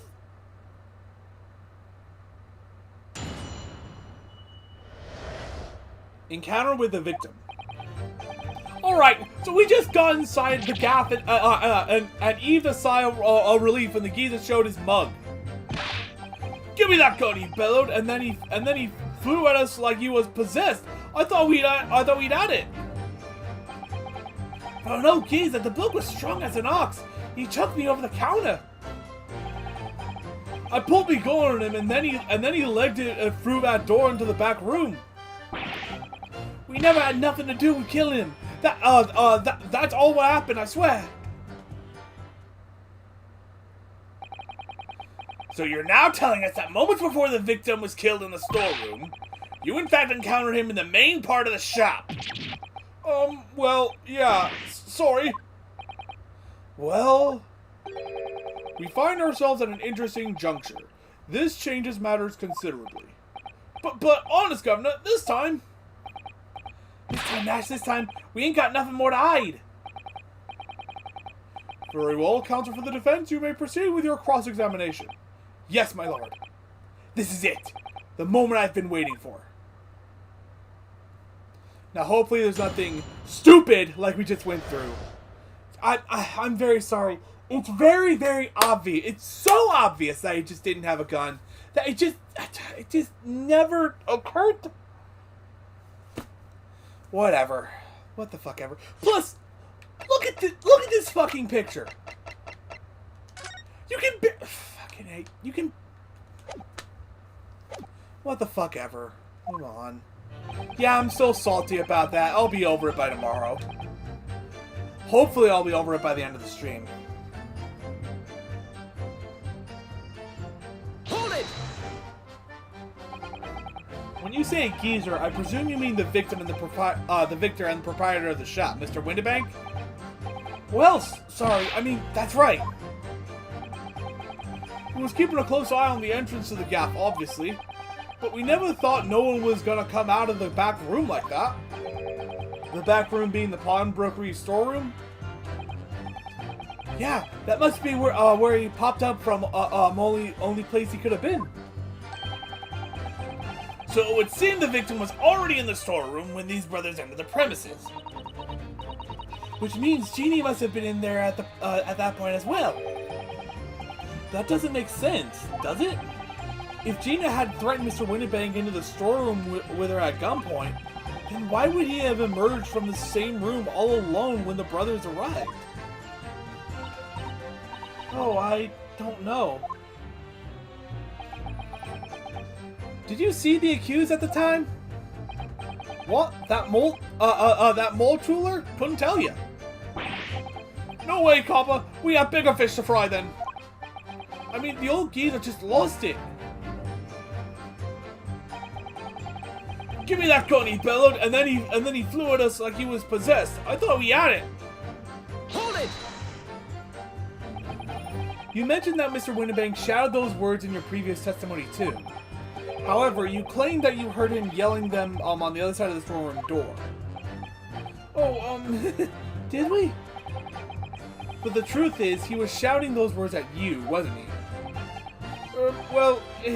Yeah. Was the victim, Mr. Windibank, wielding a gun at the time? Was he ever? Blimey, lummy. A great ugly barrel he had pointed straight at me frontispiece. Huh. So Mr. Windibank did have a gun. So what you're saying is, you definitely saw Mr. Windibank with a gun at the time, is that right? It is, Gov, it is! Spot on! Maybe I'm pretty sure, I could be wrong, but I'm pretty sure in the, well, I say I could be wrong, and then I say I'm pretty sure. I think I proposed a theory where she took the gun out of his hands after he pointed it at himself. Then all of a sudden, he came at us, he did. It was bedlam. I know who was going, I didn't know who was going for who. You were clearly all going for each other. Like Nash said, we thought we had it. I mean, for an old geezer, the book was strong as an ox. He took me over the counter. Hold it! Yes, I noted that you mentioned the counter in your previous testimony too. Well, yeah, of course we did. You knocked over a load of books, a candlestick, and some skull whatnot. I got tangled in some marionette, what knocked over a picture frame, what knocked them scales on the floor. So in fact, it wasn't the sound of the gunshot that shocked you and made you knock those things off the counter. Well, Big Bruv here went flying over the counter like a gunshot, I can tell you. Then the old geezer pinned him. He did, Nash, he did. If you hadn't been there, the bloke would have flattened me like a bloomin' pancake in seconds. At the time in question, the alarm was raised at the local police station via a secret cable from the pawnbrokery. There is a button under the counter used to activate it, which was presumably pressed by the victim. That's right. And the brothers fled the scene and back onto the street. They ran straight into the arriving police, didn't they? Poor Mr. Windibank. He did everything he could to protect his shop. I pulled my gun on him and then he legged it through that door into the back room. Hold it! You were intending to shoot Mr. Windibank?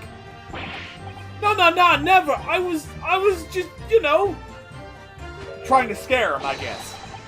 looking out for me, bruv, weren't I? He was being flattened, don't forget. By a man whose shop was being burgled, yes. And then the man fled into the storeroom when you pointed your gun at him. Is that right? Is that it? Yeah, that's it. He shoved me away, and then ran off through that door and shut himself in. There's something about that last remark. Something that doesn't quite ring true. That he went into the storeroom and locked it himself, I guess? I wonder why Mr. Winnebank ran away into the storeroom. What? Well, according to what everyone's saying, Jeannie was in there waiting for him with a gun. That's a good point. Gina allegedly used Mr. Winnebank's gun to threaten him and force him to open the storeroom door. In which case, how did the gun end up in Mr. Winnebank's hand again? I have no idea, but that is strange, isn't it? This little inconsistency could be significant. I should make a mental note of it. Look, the point is, me and me brother here. That's right, Nash, that's right. Me and me brother here. We never had nothing to do with killing him. That's what happened, I swear. Hold it! You say you had nothing to do with it? Nothing at all! Nothing, Gov, nothing! The old geezer went and shut himself in the back room, didn't he? Locked it was from the inside! We knew it was because we tried to open it! But it's a decent door, that one. Good and strong, wouldn't budge an inch. So in the end, the situation remains unchanged. Inside the storeroom with the pawnbroker, there was only one other person. The sole person who could have possibly shot the victim. The accused, Miss Gina Lestrade. Ah! It would indeed appear so. What say you to that, counsel? I don't know. Was there anyone else apart from Gina who could have possibly shot Mr. Winnebank? See, I want to say there could have been, but I have no idea who it... I'm going for it.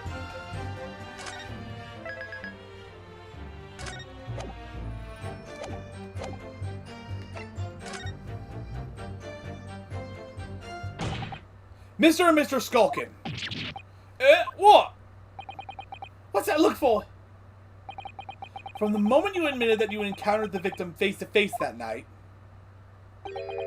the course of this trial changed completely. It did? What is your point, my learned friend? The question we must answer is who could have shot Mr. Winnebank? And it is the belief of the defense that the defendant is not the only possible answer at all.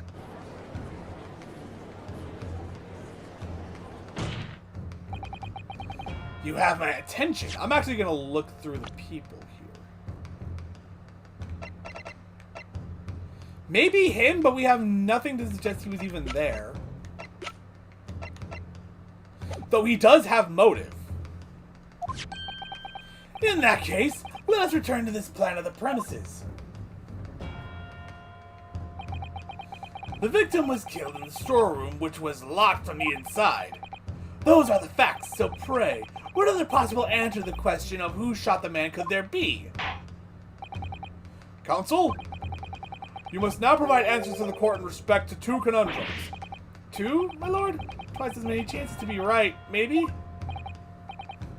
Indeed. Namely, from what location did the culprit shoot the victim? And furthermore, where was the victim at the time? Understood, my lord. Are you alright, Runo? I have a theory. I'm not sure how good it is, but we're gonna roll with it.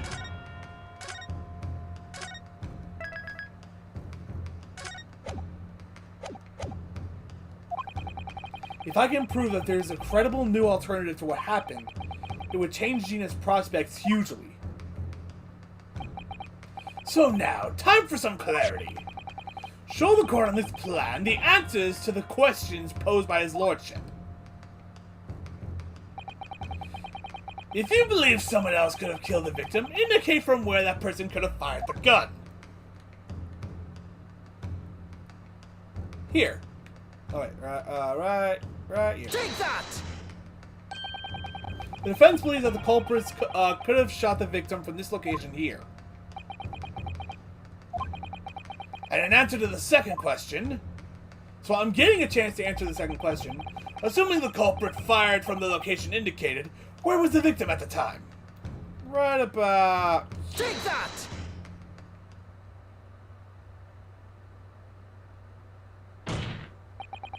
The culprit shot the victim from outside the storeroom. Continue. Mr. Winnebank died instantly from a bullet wound in his back. Looking at the stain of blood on the storeroom floor, it doesn't appear that the body was moved after death, which tells us that he was almost certainly shot while he was in the storeroom. However, the crucial point is, where was the shooter when the fatal bullet was fired? So you are adamant that the shot was fired from outside the storeroom? Well, according to the Skulkin brothers' earlier testimony, I pulled my gun on him, and then he legged it through that door into the back room. if Mr. Winnebank ran through the door, we have to assume that the door was open at the time. Ah! It was at precisely that moment when the victim was fleeing for his life that these brothers had the perfect opportunity to shoot the man in the back once he was inside the storeroom.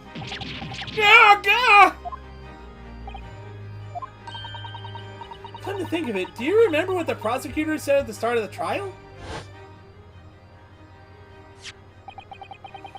Moving on to the findings of Scotland Yard's coroner. His report states that the bullet entered the body on a rising diagonal trajectory. It means the victim was likely shot by someone significantly shorter in height than himself. Poor man, shot while he was running as fast as he could to safety. Ah, of course! He would have been leaning forward as he was running away. So even if the bullet was fired horizontally, it would still have entered his body from on an upward trajectory. So the culprit isn't necessarily someone shorter than Mr. Winnebank. Objection! I'm sure my learned friend can't have forgotten that the storeroom door was found closed and locked from the inside. You claim the victim was shot as he fled into the room. Do you also claim his corpse was dexterous enough to turn the key in the lock? Actually, you know what? No. Here's what I think happened. I think he kind of... I don't know, this is kind of strange. Maybe he knew that the Skulkin brothers were coming and told Gina to get into the storeroom where it would be safe. Then, as he was running into the room, he got shot and Gina just ran for the door, closed it, and locked it for her own safety.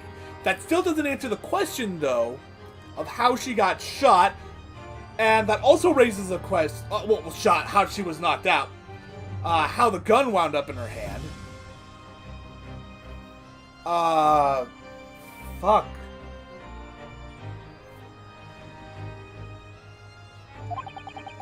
What if someone else locked the door? Yes, there was someone else who could have locked the storeroom door. Is that so?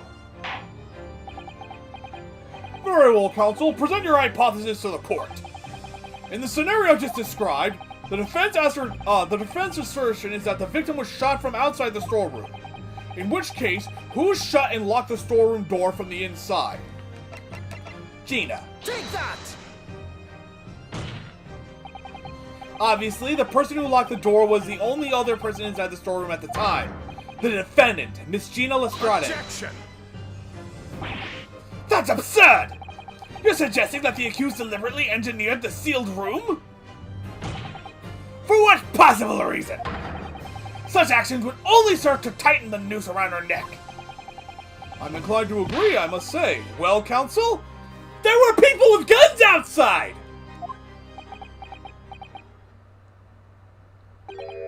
Ah, yes, that's a tricky one, that, isn't it? Half-baked notions have no place in my courtroom, counsel. Remember that, please. But of course Gina would have locked the door. It almost goes without saying, doesn't it? It does? Well, if I was Ginny in that situation, I know I would have locked the door as quickly as I could. I mean, those two burglars had just fired a gun in her direction, hadn't they? Oh yes, obviously. Before the two brothers arrived, Miss Lestrade and Mr. Winnebank were in the storeroom together. Now, I don't know what went on between them at the time, but at some point, Mr. Windibank must have heard the intruders breaking into his shop and left the storeroom. Intruders, eh? That's us, bruv. If your theory is correct, that would leave the accused alone in the storeroom. Yes, it would. Then, probably only moments later, the victim fled back through the storeroom door, hoping to escape danger. Hit in the back by the bullet, Mr. Windibank fell to the floor where he was, just inside the storeroom. And what we have to ask ourselves now is, what would the defendant have done in that moment? Oh, I see where you're going with this.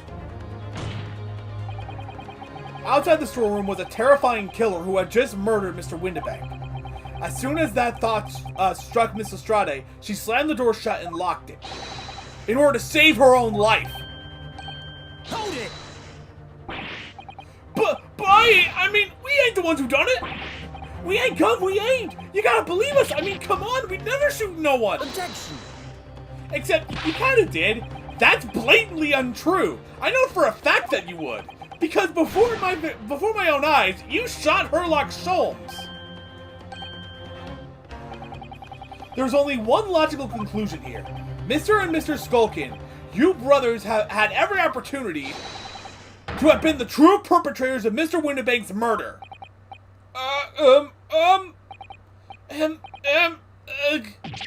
Yeah. Where does this leave us? You mean to say it wasn't the pickpocket who shot the pawnbroker after all? I should have known it was those three brothers. They look as shady as the dead force. That was amazing, Runo. All the members of the jury seem to be firmly on your side now. I know, first time ever, and probably the last. Why do you have that gun? Well, I think you've done it. Surely they'll have to give a verdict of not... An admirable effort, my learned friend. What's this now? He's laughing? You find the situation amusing, Lord Van Zeeks? I myself find the defense's argument most persuasive. I dare say. Such chicanery is the bread and butter of the street performers in your provincial eastern nation. But such blatantly malicious conjuring tricks amount to nothing more than inexcusable pettifoggery here. What?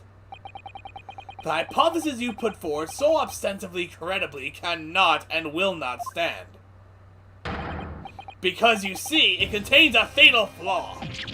A fatal flaw? Do you remember, do you mean to tell me that you're unaware of your logic's failing? I say, Lord Van Zeeks, might be an idea to explain this bally conjuring trick or whatever it is to the troops on the ground. The fatal flaw in my learned friend's argument is really very simple to understand. Assuming you're not too dim-witted to count bullets. By George, count bullets? Oh dear. He noticed then. Huh? What's everyone talking about? Yeah, there's only one bullet was fired from that gun.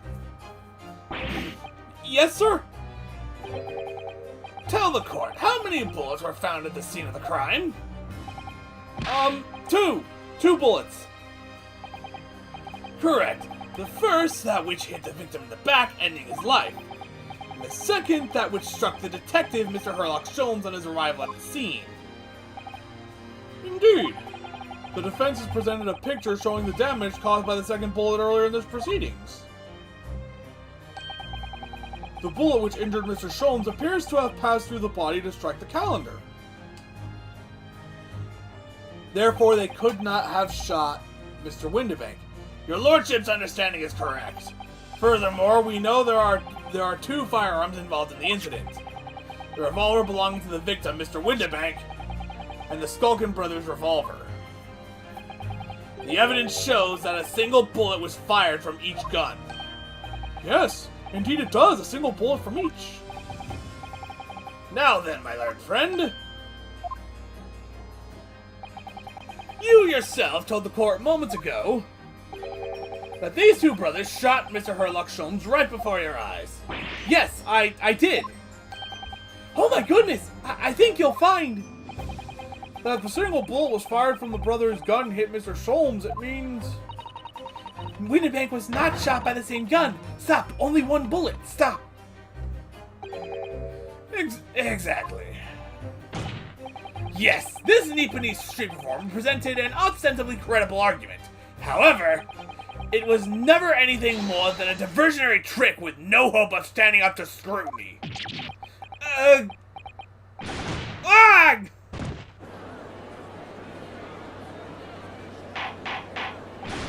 Order! Order! Order! Pray forgive the discourtesy of flinging the dregs of this hallowed nectar into the public gallery. Lord Van Zieks! But this court needs to open its eyes. The accused Miss Gina Lestrade is no ordinary little girl. Despite her young years, she can, regrettably, no longer be described as a juvenile. No, the person in the dock is far from a law-abiding citizen. She has a past riddled with criminal conduct. The truth is, the accused broke into the pawnbrokery on the night in question with loathsome intent. As we can see beyond doubt, in this print which depicts her threatening the victim with the murder weapon.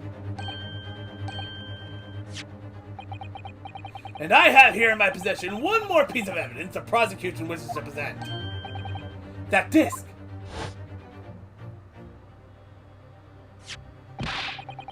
I'm taking that, whatever it is, but, I'm gonna give that, down to the yard, thank you very much. No, don't! Give it back to him! It's mine! That is mine! I'm sorry, miss. But anything belonging to Miguel has to be taken into evidence right now. I gotta talk like this. That's very different voice all of a sudden. Yes, that music box disc. McGilded's music box disc. The very day before the hateful murder of Mr. Winnebank, the accused attempted to make off with this article, which clearly doesn't belong to her. And with none of the subtlety of a pickpocket, I might add, but by brute force and brazen impudence. Good gracious! Make no mistake, any sympathy for the accused on account of her years is misguided and dangerous. There are no depths to which this girl would not stoop if pushed, no crime she would not commit. The court forgets the fact at its peril. I see. I think it would be prudent to take this music box disc into evidence, counsel, as a grim testament to the defendant's... Lord Van Zieks, I'm sorry, Lord Van Zieks, Inspector Gregson, what? Yes, Inspector? We had a meeting yesterday at the yard with the prosecution service, and, I think it was agreed that the disc wouldn't be used as evidence. What's this all about? Why is the inspector acting strangely? That's the first time he said anything to Van Zieks at all. Is that actually in the court record? It's not in the court record. I am unaware of any such meeting. But those are the instructions right from the top. The government bigwigs were insistent. Inspector, I am the prosecutor, and I alone determine how to present my case. Your warning is noted. Thank you. The prosecution wishes to proceed with submitting this disc as evidence, my lord. Indeed. Bailiff!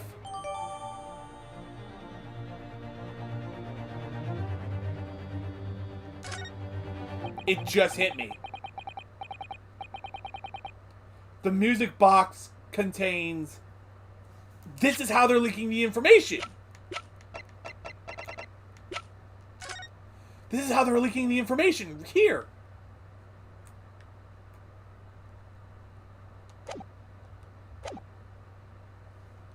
The prosecution has established the accused's motive, opportunity, and baseness of character. There is nothing more to add.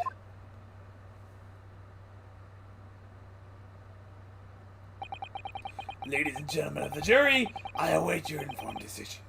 and rest my case. Let me take another look at this. So that caused a cut on his hand. I'm noticing... I'm noticing what looks to... Are those just shadows? That they might just be shadows.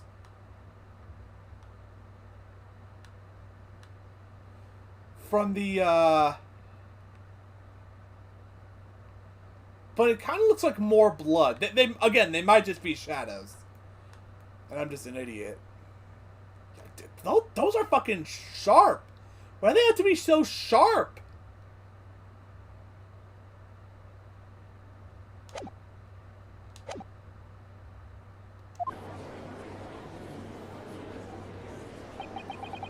I don't believe it.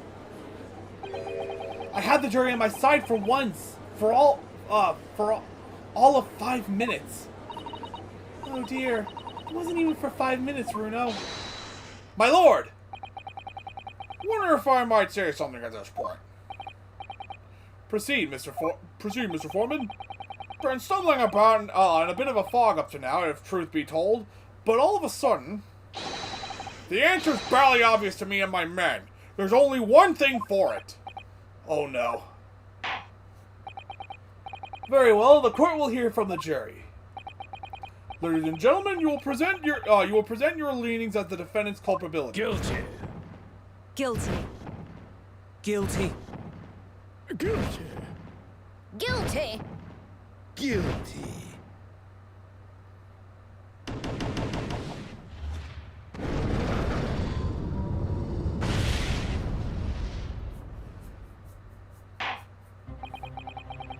We have a consensus.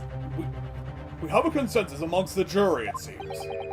When you have eliminated the impossible, whatever remains must be the truth. That's my line! I wrote that! For Hurley! How dare you use it against us? Don't worry, Iris. I don't think we're finished yet. There's still more to this case than we realize. There must be, because there's one thing that I'm absolutely certain of. Gina didn't shoot Mr. Windibank. That's beyond any doubt. Very well. We will proceed with a second summation examination of the day. Mr. Foreman, are you and the other jurors ready? Guaranteed squad room is primed and ready for action, sir. That was more, Zeke's, but whatever. Very good. So, ladies and gentlemen of the jury, you will each explain on what grounds you have now determined the defendant to be guilty.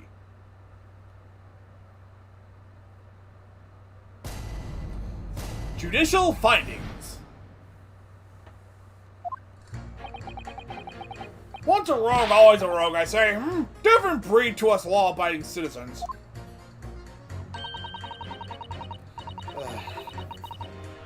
As only 2 bullets were found at the scene, I would say this, the whole case is done and dusted.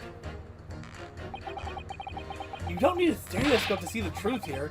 Every which way you look at it, it was that pickpocket. Oh, I never imagined that simple operation would cause me such grief.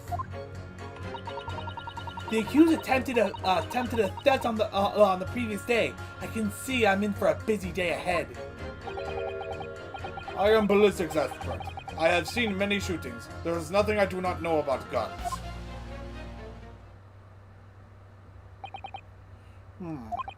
It would seem there is little remaining room for doubt. Barely thing. Oh. Have to admit, I was rather bowled over by the argument put forward by the chap in black. But when that fell apart like a house of cards, I saw that I jolly well be hoodwinked. Well, no more! The whole courtroom is turning against me. It's not fair, Iris. That prosecutor's being mean. Just because Jeannie's done something she shouldn't have done in the past. That doesn't make her a murderer.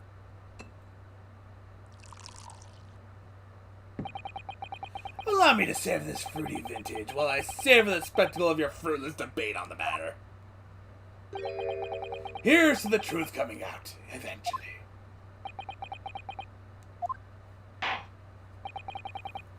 That's enough preamble. Counsel, proceed with the summation examination.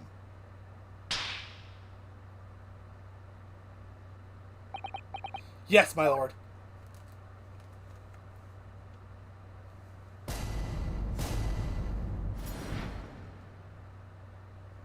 The defense's rebuttal. Once a rogue, always a rogue. I say, different breed, la la la. Hold it! Just because Mr. Strada has a history of pickpocketing, she must be guilty of murder. Is that what you're saying? Ah, well... Are all members of the British Army so quick to judge? I beg your pardon? Are you mocking Her Majesty's Armed Forces, the greatest military organization in the world? The one that the Americans beat, by the way. I'm sorry, I just had to throw that in. I'm very, very sorry. No, I'm simply illustrating my point. Making assumptions about people because they're a soldier or a pickpocket is wrong and dangerous. Well, yes. Might have a point there, I suppose. But let's not forget the girl had already shown she had it in her from before. She's clearly a criminal sort through and through. Can't deny it. When you say that she'd shown she had it in her, are you referring to this? Exactly. Tried to swipe that only a day earlier, or am I mistaken? Not exactly. Given that I was actually there at the time, it's hard to refute that. I've never actually seen the real thing. I can't wait to have a closer look at it. Oh yes, of course.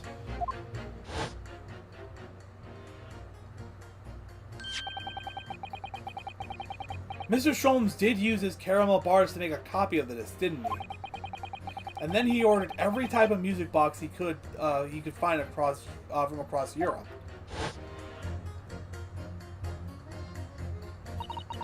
We still don't know what tune it plays, though, do we?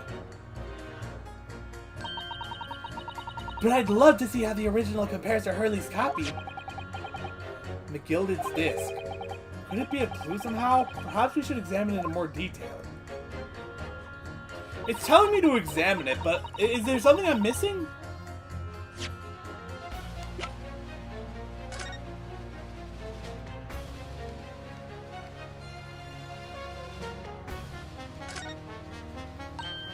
Oh, Runo, look! This is blood! Yes, you're right. Just a small smear, but definitely blood. Actually, I feel as though I might have noticed that before. Haha! Then it's my— Oh, fuck! I forgot about this! Duh! It's my time to shine again. I thought I'd be waiting forever. Alright, hold still with that disc, Bruno. Can we get this done quickly, Iris? In a flash! But we know whose blood it is.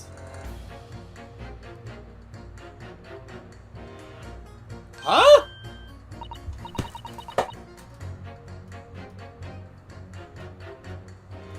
What?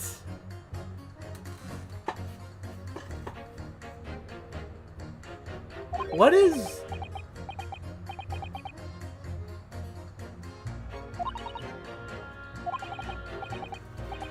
That has to be Sholmes' blood. But...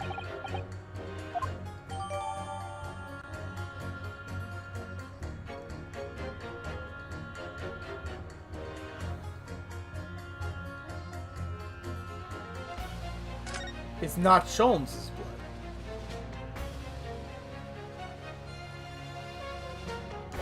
It's fucking this guy's.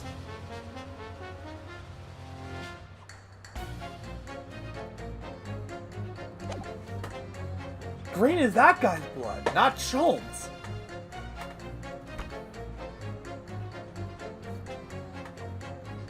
Hold it! It's the number of bullets that has you convinced? Only 2 bullets were fired, and the 2 guns that fired them have been examined by the police.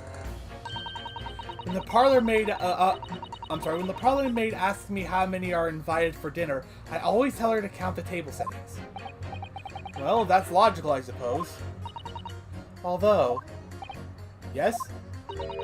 Sometimes after dining, crockery does go missing. 1 or 2 guests rather like the fine china. Does your employer dine with the thieves? I suppose. If there was another bullet somehow, somewhere of which we were unaware, I'd have to reconsider my position. A third bullet somewhere on the scene? Could that be possible? I can't prove it! But I think I know.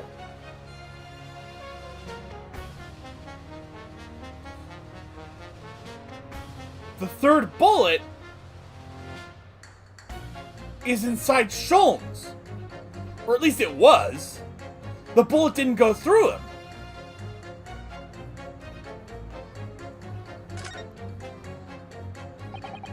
Unfortunately, only 2 bullets were discovered by the police during their investigation.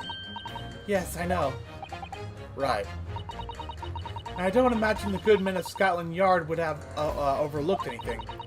If I missed a bullet while I was cleaning his lordship's office, well, I should receive a sound scolding, I don't doubt. And he should receive a visit from the police, perhaps. It sounds like a crime scene to me. A third bullet. It would completely turn things around if there was one, wouldn't it?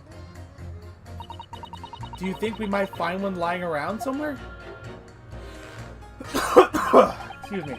You don't need a stereoscope to see the truth here. Every which way you look at it, it was that pickpocket. Hold it! So if I've understood correctly, you need 2 pictures, a left eye one and a slightly different right eye one. Exactly! Then you can see the scene in 3 dimensions! Like this! So if we have 2 bullets, I don't suppose you can see anything useful with them. I think you'll find that no matter how much you squint, the truth of the situation always looks the same here. The only person who could have shot the victim is that girl in the dock. How can you be so sure of that? Think about it. The Skulkin brothers shot the great detective, didn't they? We're not sure about that anymore, actually. Well, yes, they did. But that's not the bullet from the back. Well, then surely it's coming into focus now, isn't it? This is a waste of time. I'm not going to change this man's mind anytime soon. I never imagined that simple operation would cause me such grief. Hold it! Would you please stop muttering about things that have nothing to do with this trial, sir? The defendant's life is on the line here. Well, the thing is, I couldn't really say that it is nothing to do with this trial, to be honest. Of course, because it was Sholmes. I mean, there's no question that the man who was shot, but the bullet had simply vanished from his stomach. It's quite inexplicable, don't you think? I almost don't want to ask, but this surgery you've been muttering about all this time, you were operating on... What was the fellow's name now? Herlock? No. Herlock? No. Herlock? Herlock Sholmes by any chance? Yes, good lord! It was that Herlock fellow! What? You're the surgeon that operated on Mr. Sholmes? That's right, using the very latest anesthesia techniques, I might add. It was a fairly major op, I can tell you. This is crazy. Let me see. The fellow was brought in not long after midnight, if I remember correctly. They said he had been shot by some criminal or other, so I opened him up like a shot. But the funny thing is, when I went over his insides with a fine-tooth comb, I couldn't find the bullet anywhere. So I'm afraid I had to throw up my hands and just stitch the fellow back up.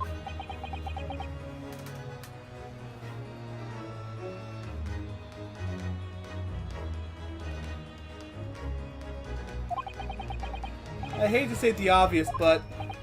Eurus? Surely that's because the bullet is still at the scene of the shooting. The counsel for the defense is correct. As is clearly shown in this photographic print, the bullet that the Skulkin brothers fired at Mr. Sholmes hit him in the stomach region, then exited his body and lodged into the shop wall where the calendar was hanging. That's pretty high up, though, to have shot him in the stomach. I think you'll find it's really quite simple if you just consider the problem 3-dimensional. Ah! Who would you think I am, son?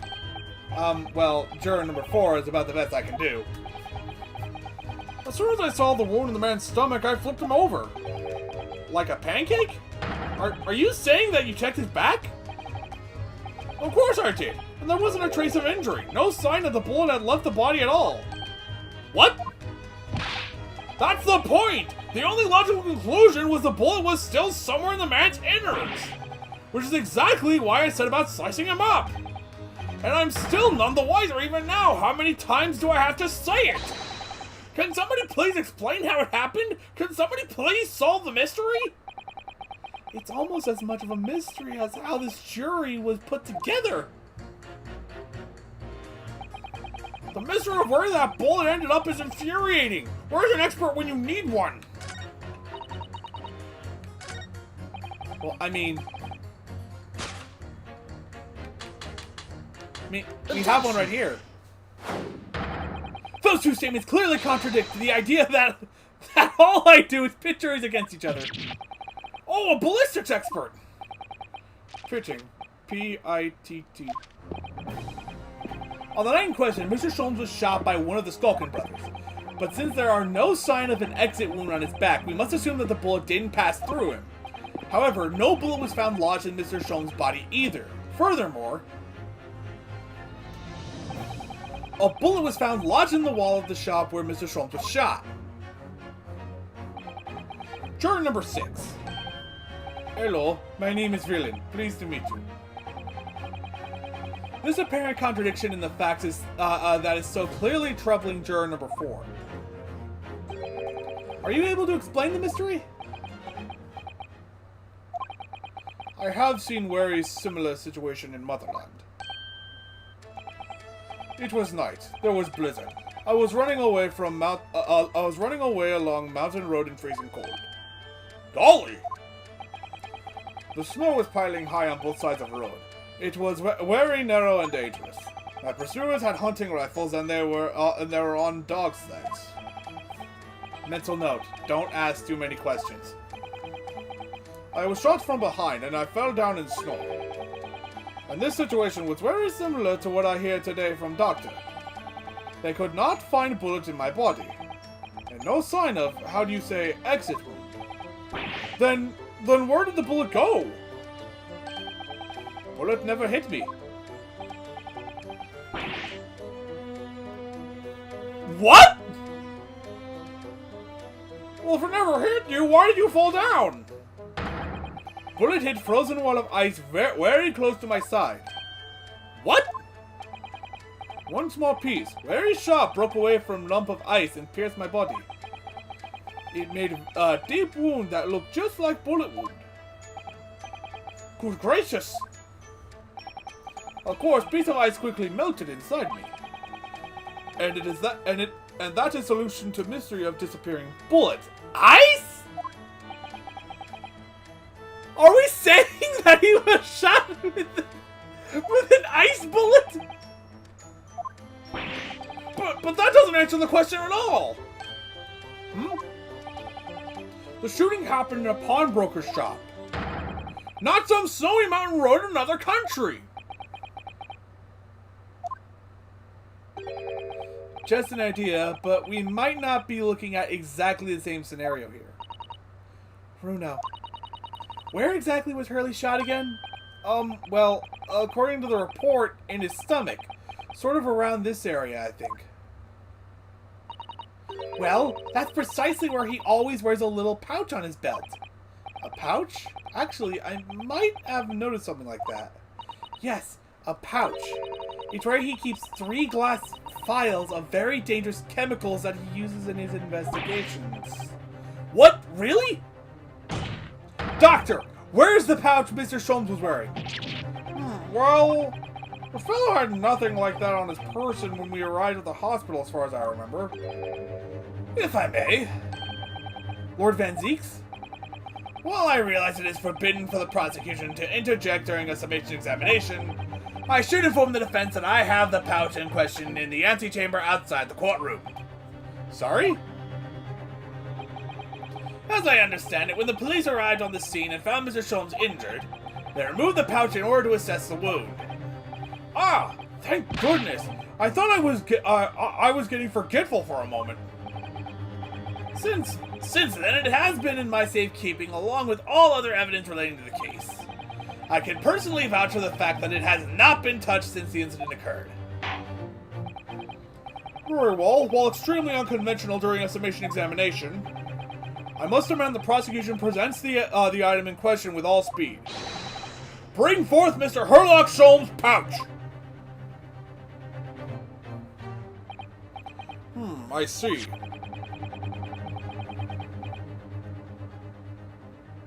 So this is the pouch worn by Mr. Sholmes on the night in question, is it? Look at that!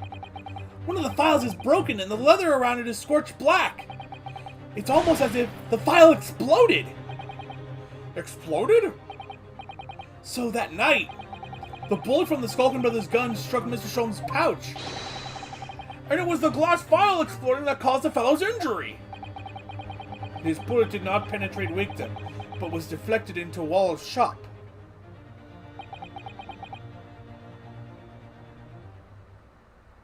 A delightfully complex aroma. Well, it would appear one mystery has been solved at least. Though it has no bearing on the truth of this case. The bungling and burgling brother shot the detective, and the accused shot the pawnbroker. The pertinent facts of the case remain unaltered. But at least the mystery is solved. I can sleep easy tonight. Thank you, young man. Thank you very much. Glad I could help. Due to its bearing on the conundrum just solved, the court will sequester the scruffy pouch as evidence. Hurley's pouch isn't scruffy. Alright, let's take a look at this. Now, the summation examination. It would appear the defense is somewhat struggling to alter opinion. Please, my lord, a little more time. After all, that's a new piece of evidence. It could have a valuable clue, and you can't afford to overlook anything here, Ryunosuke. Let's do just that, actually. We'll not overlook evidence, but examine evidence. Wait, there it is. There's the bullet. It's right there. It's really scorched badly just here. Oh, the strap is broken. Look. This must be where the bullet hit then. Let me see.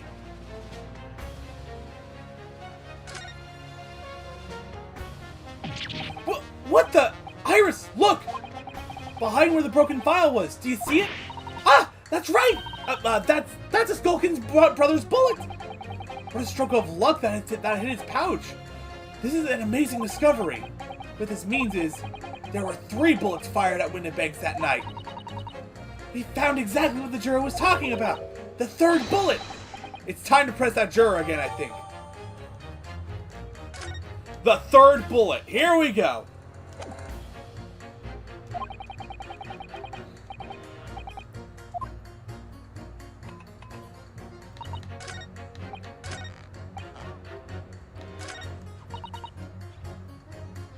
Hold it!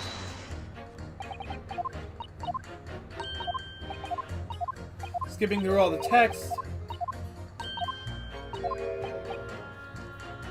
I can prove it!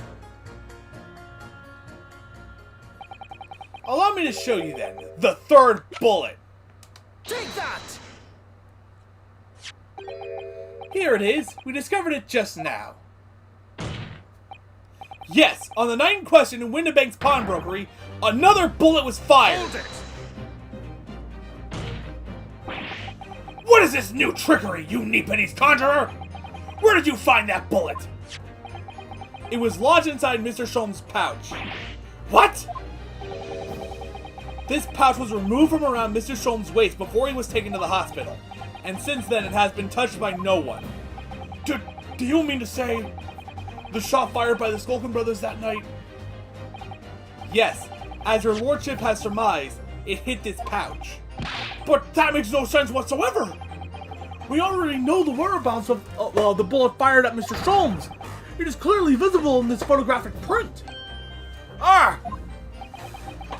2 guns from the scene have already been submitted in the court record as evidence. Yes, that of Mr. Winnerbang and that belonging to the Skulkin brothers. An examination of both guns revealed that only a single bullet had been fired from each. Ah! But that must mean... That's right. We now know that on the night in question, 3 bullets were fired. However, only 2 bullets were fired from the guns recovered at the crime scene. And until the incontrovertible inconsistency is somehow explained, we cannot and must not pass judgment. Ag! Ag! Order! Order! Order! While the summation examination remains incomplete, the court has been presented with new facts.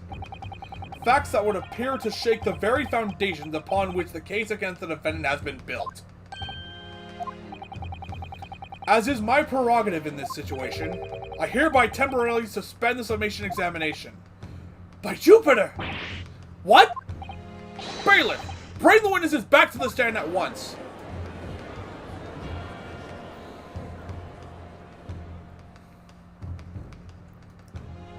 Alright. Who else was there? Well, I already know who else was there. Governor! Were you listening to the proceedings while the defense carried out the summation examination? We was, Governor, we was! Perhaps we can dispense with a tedious preamble. Simply answer this one question. A 3rd bullet has been identified at the scene of the crime. What do you make of that? Make of it, Gov? I don't make nothing of. Is it one of yours? Not a chance. I don't even know how to pronounce that, and I wasn't even gonna try. In that case, do you have an accomplice? What? What? Never! The Skulkin brothers work alone! It's just the 2 of us! That's our trademark! How soon we forget poor Sulky.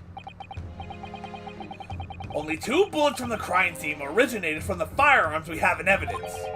The 3rd bullet was fired from another gun. Where is it? I mean, that's a scratcher.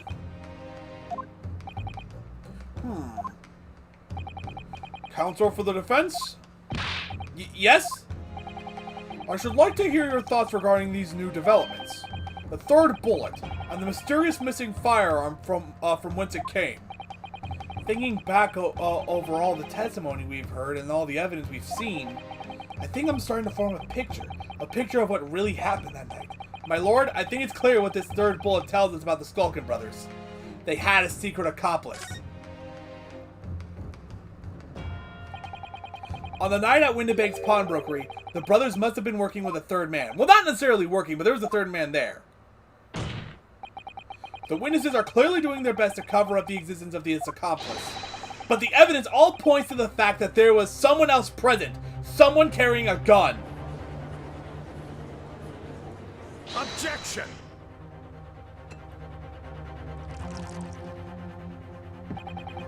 An accomplice, you say? Pigswell. Okay, then explain the 3rd bullet. You explain that. You explain things. These protracted proceedings have already forced us to endure 2 summation examinations.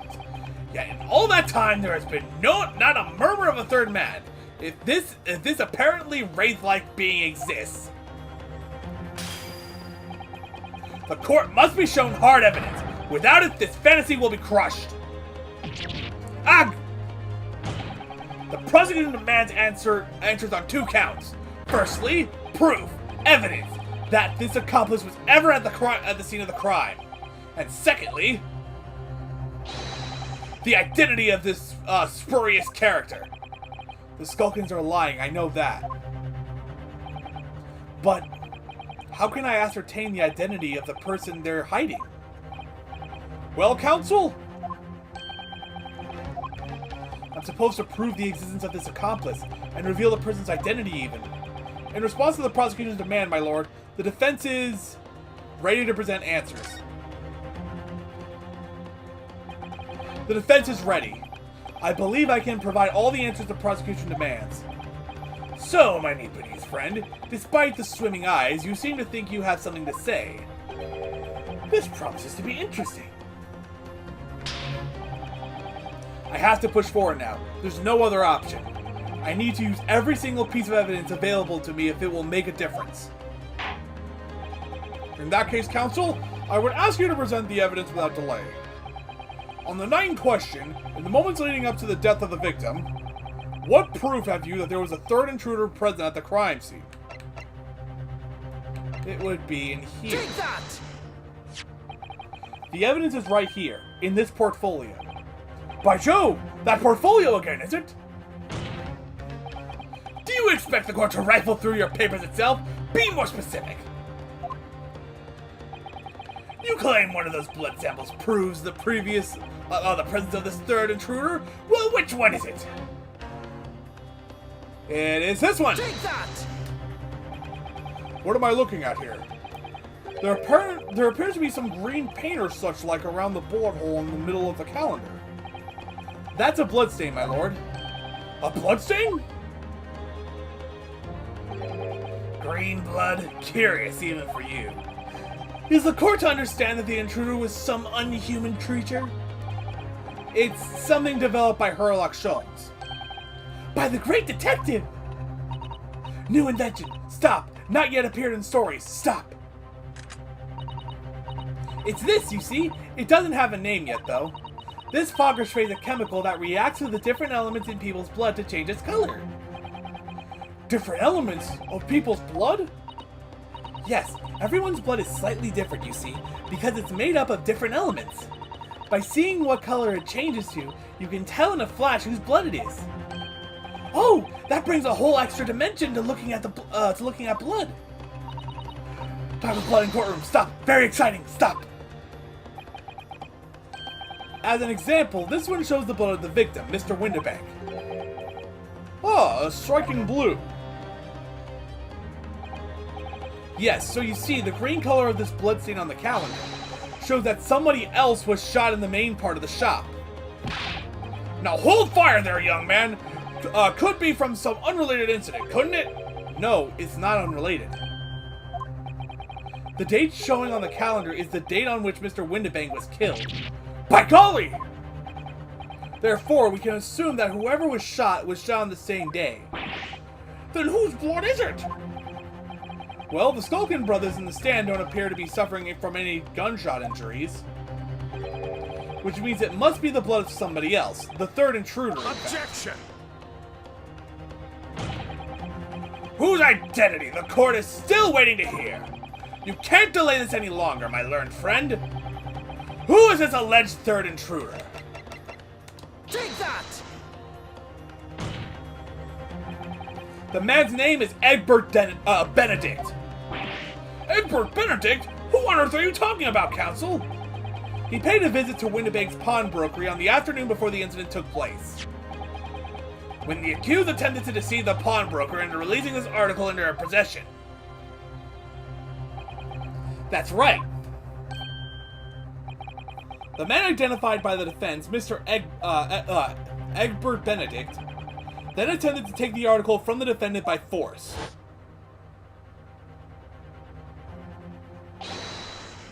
Broker! Yes, sir? I believe this filthy pocket thief has just redeemed an article from you, no? Yes, Very sorry. The article in question belongs to me. I demand for it to be returned at once. Now that's a lie! What are you trying to pull? Give me back my overcoat, you wastrel, and needless to say, any music box discs too.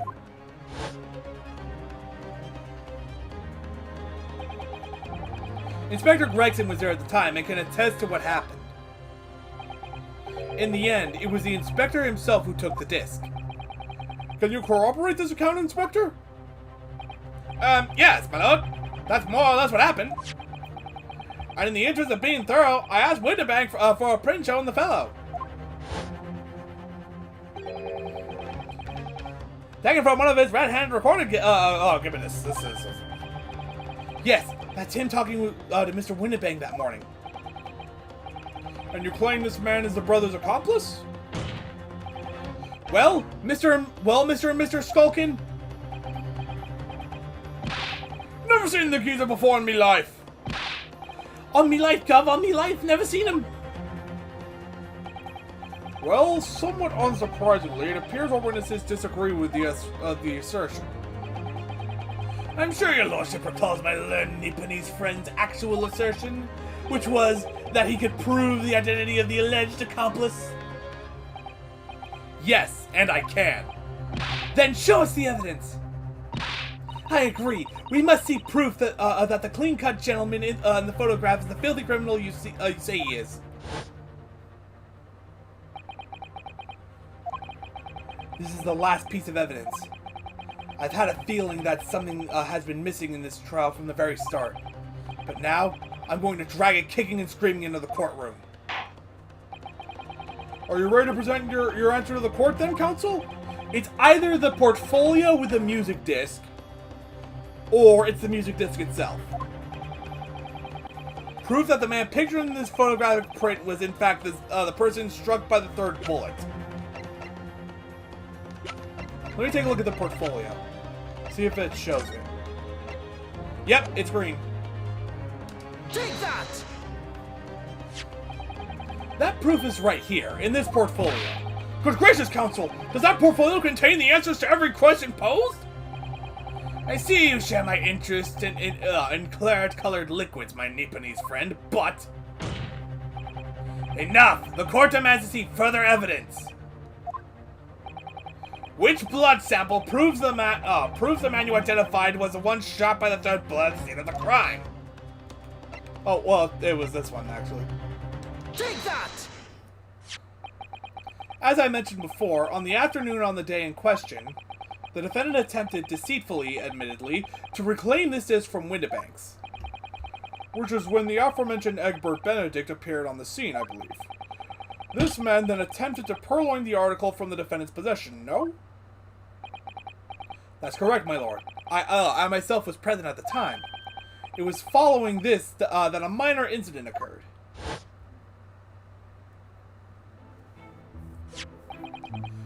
But of course, sir. Here's the disc for you.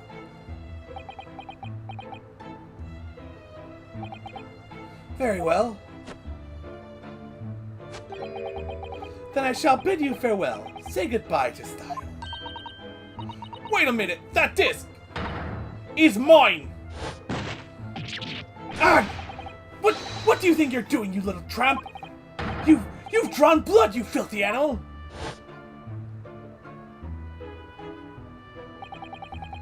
Being a music box disc, it has countless small, sharp metal protrusions over its surface. Those protrusions cause Mr. Benedict's finger to bleed, and the resulting smear of blood is still visible on the disc now. Goodness, a blood stain, is it? My assistant and I have just analyzed the blood stain here in this very courtroom, using my trusty fogger gun. Yes, and we added the results to this portfolio. I say! It's green! It's exactly the same color as the blood around the calendar! The evidence is conclusive. The man calling himself Mr. Egbert Benedict, who was in Winnebank's earlier in the day, is the accomplice who was present at the scene of the crime that same night. So there was someone else there. Look at those two brothers now. They're sweating buckets. Oi, who are you talking about? It's boiling in here. My lord, it is the opinion of the defense that Egbert Benedict should be summoned to the courtroom to testify. It would certainly seem that we can ill afford to ignore this gentleman's apparent presence. Objection! This has gone on long enough now. This flagrant ignorance of the mechanics of law. Herlock Sholmes, you say? Yes, I've heard the name. The protagonist in a series of short stories for the vulgar classes, a god of detection or some such. And now you employ chemical substances devised by this fantastical persona in the highest court in the land? Do you expect us to take you seriously? The samples made by this plaything are not fit to be called evidence. So the bloodstain turned a shade of green. What of it? Here's to you successfully proving that no other blood in the world would turn the same color. Ah, well... And pray, do not even think of suggesting that we should take Mr. Sholm's word for it. Is he right? Is Mr. Sholm's concoction a load of rubbish? I don't know. I mean, he is a great detective. What are you talking about? We can't let him get away with this. I knew it would come to this. Of course, Mr. Sholm's invention isn't going to be recognized by any official body. But what other choice did I have? I'm just remembering what Father Christmas over there said before. About how he was temporarily suspending the summation examination. Ah! In other words, the examination isn't over yet, is it? Good grief! What did you just say, young girl? In a summation examination, the decision as to whether or not the trial continues is in the hands of the 6 jurors, isn't it? So the way I see it, it doesn't matter what certain other people think of Hurley's invention. At least, not for now. Yes, she's right. Young lady, you have quite the devious mind. It really just comes down to one thing. Whether these ladies and gentlemen of the jury are convinced by what you say, Runo. Is that about right, would you say, or did I misunderstand something? Unbelievable. Mr. Sholm's partner is a force to be reckoned with. Iris Wilson, sharpshooter. After that shrewd precis of the situation from an entirely unexpected source, it must be acknowledged that the previous summation examination has yet to reach its conclusion. I'm using the wrong voice. This is absurd! Ladies and gentlemen of the jury, the court now looks to you for your final leanings in this matter. As proud citizens of Her Majesty's Britain, I'm sure you will come to a fair and just conclusions. So then, say your final decisions in turn, please. Not guilty. Not guilty. Not guilty. Guilty. Guilty. Not guilty.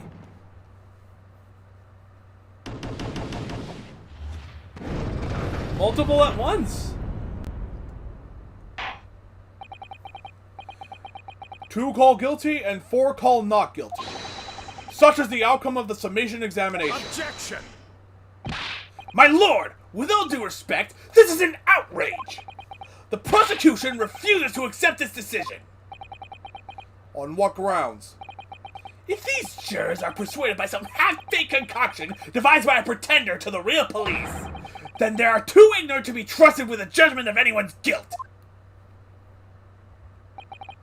I'm sorry, Lord Van Zieks, but the outcome of the summation examination cannot be ignored. This trial will continue. Arg! Arg!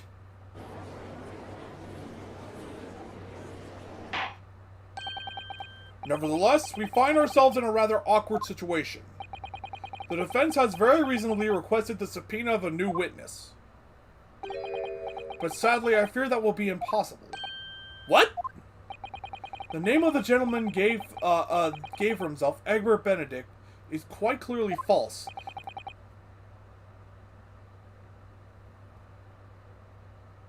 You know, it's the fact that Ace Attorney does stuff like that all the time that made me not even question it. Just when I managed to prove the man was there that night. Could I say something? Who was that, please? Who spoke? It was me, my lord. Jury number 5? What have you to say, madam? If possible, Inspector. Me? Ma'am? I wonder if you might show the photographic print to me again. The one which the gentleman has shown.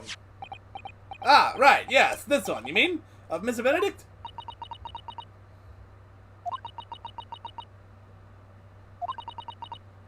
Yes. There's no doubt in my mind. Juror number 5, you don't mean to say you know this man? Yes, I know him. What? No! Good gracious! Order! Order! Order! Juror number 5, how on earth? I am a communications officer. Stop. As we can clearly see, the gentleman in the photograph is... Stop. Also a communications officer. Stop. He works in my office. Stop. I can see the sparkling in her eyes. A very talented operator, in fact. Stop. He should be in the communication station now. Stop. Tapping away on the telegraph. Stop. This doesn't seem right somehow. I can't put my finger on why, but it doesn't feel right. I suppose we all imagine the accomplice would be some sort of hardened criminal.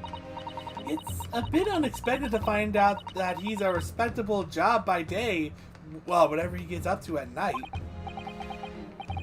Yes, I suppose that's it. I suppose that's why I felt something was wrong. If the gentleman is at London Communication Station, we should be able to subpoena him within the hour. Lord Van Ziggs, if you please. Yes, my lord?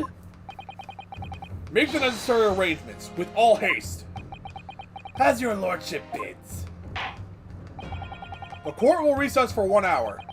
When the new witness arrives, we shall reconvene to hear the gentleman's testimony. Inspector Gregson? Yes, my lord? I should like to hear from you specifically about the events at the pawnbroker on the day in question. Come to my chambers during the recess. Yes, sir, my lord. Very well. Court is adjourned until 1:40 p.m.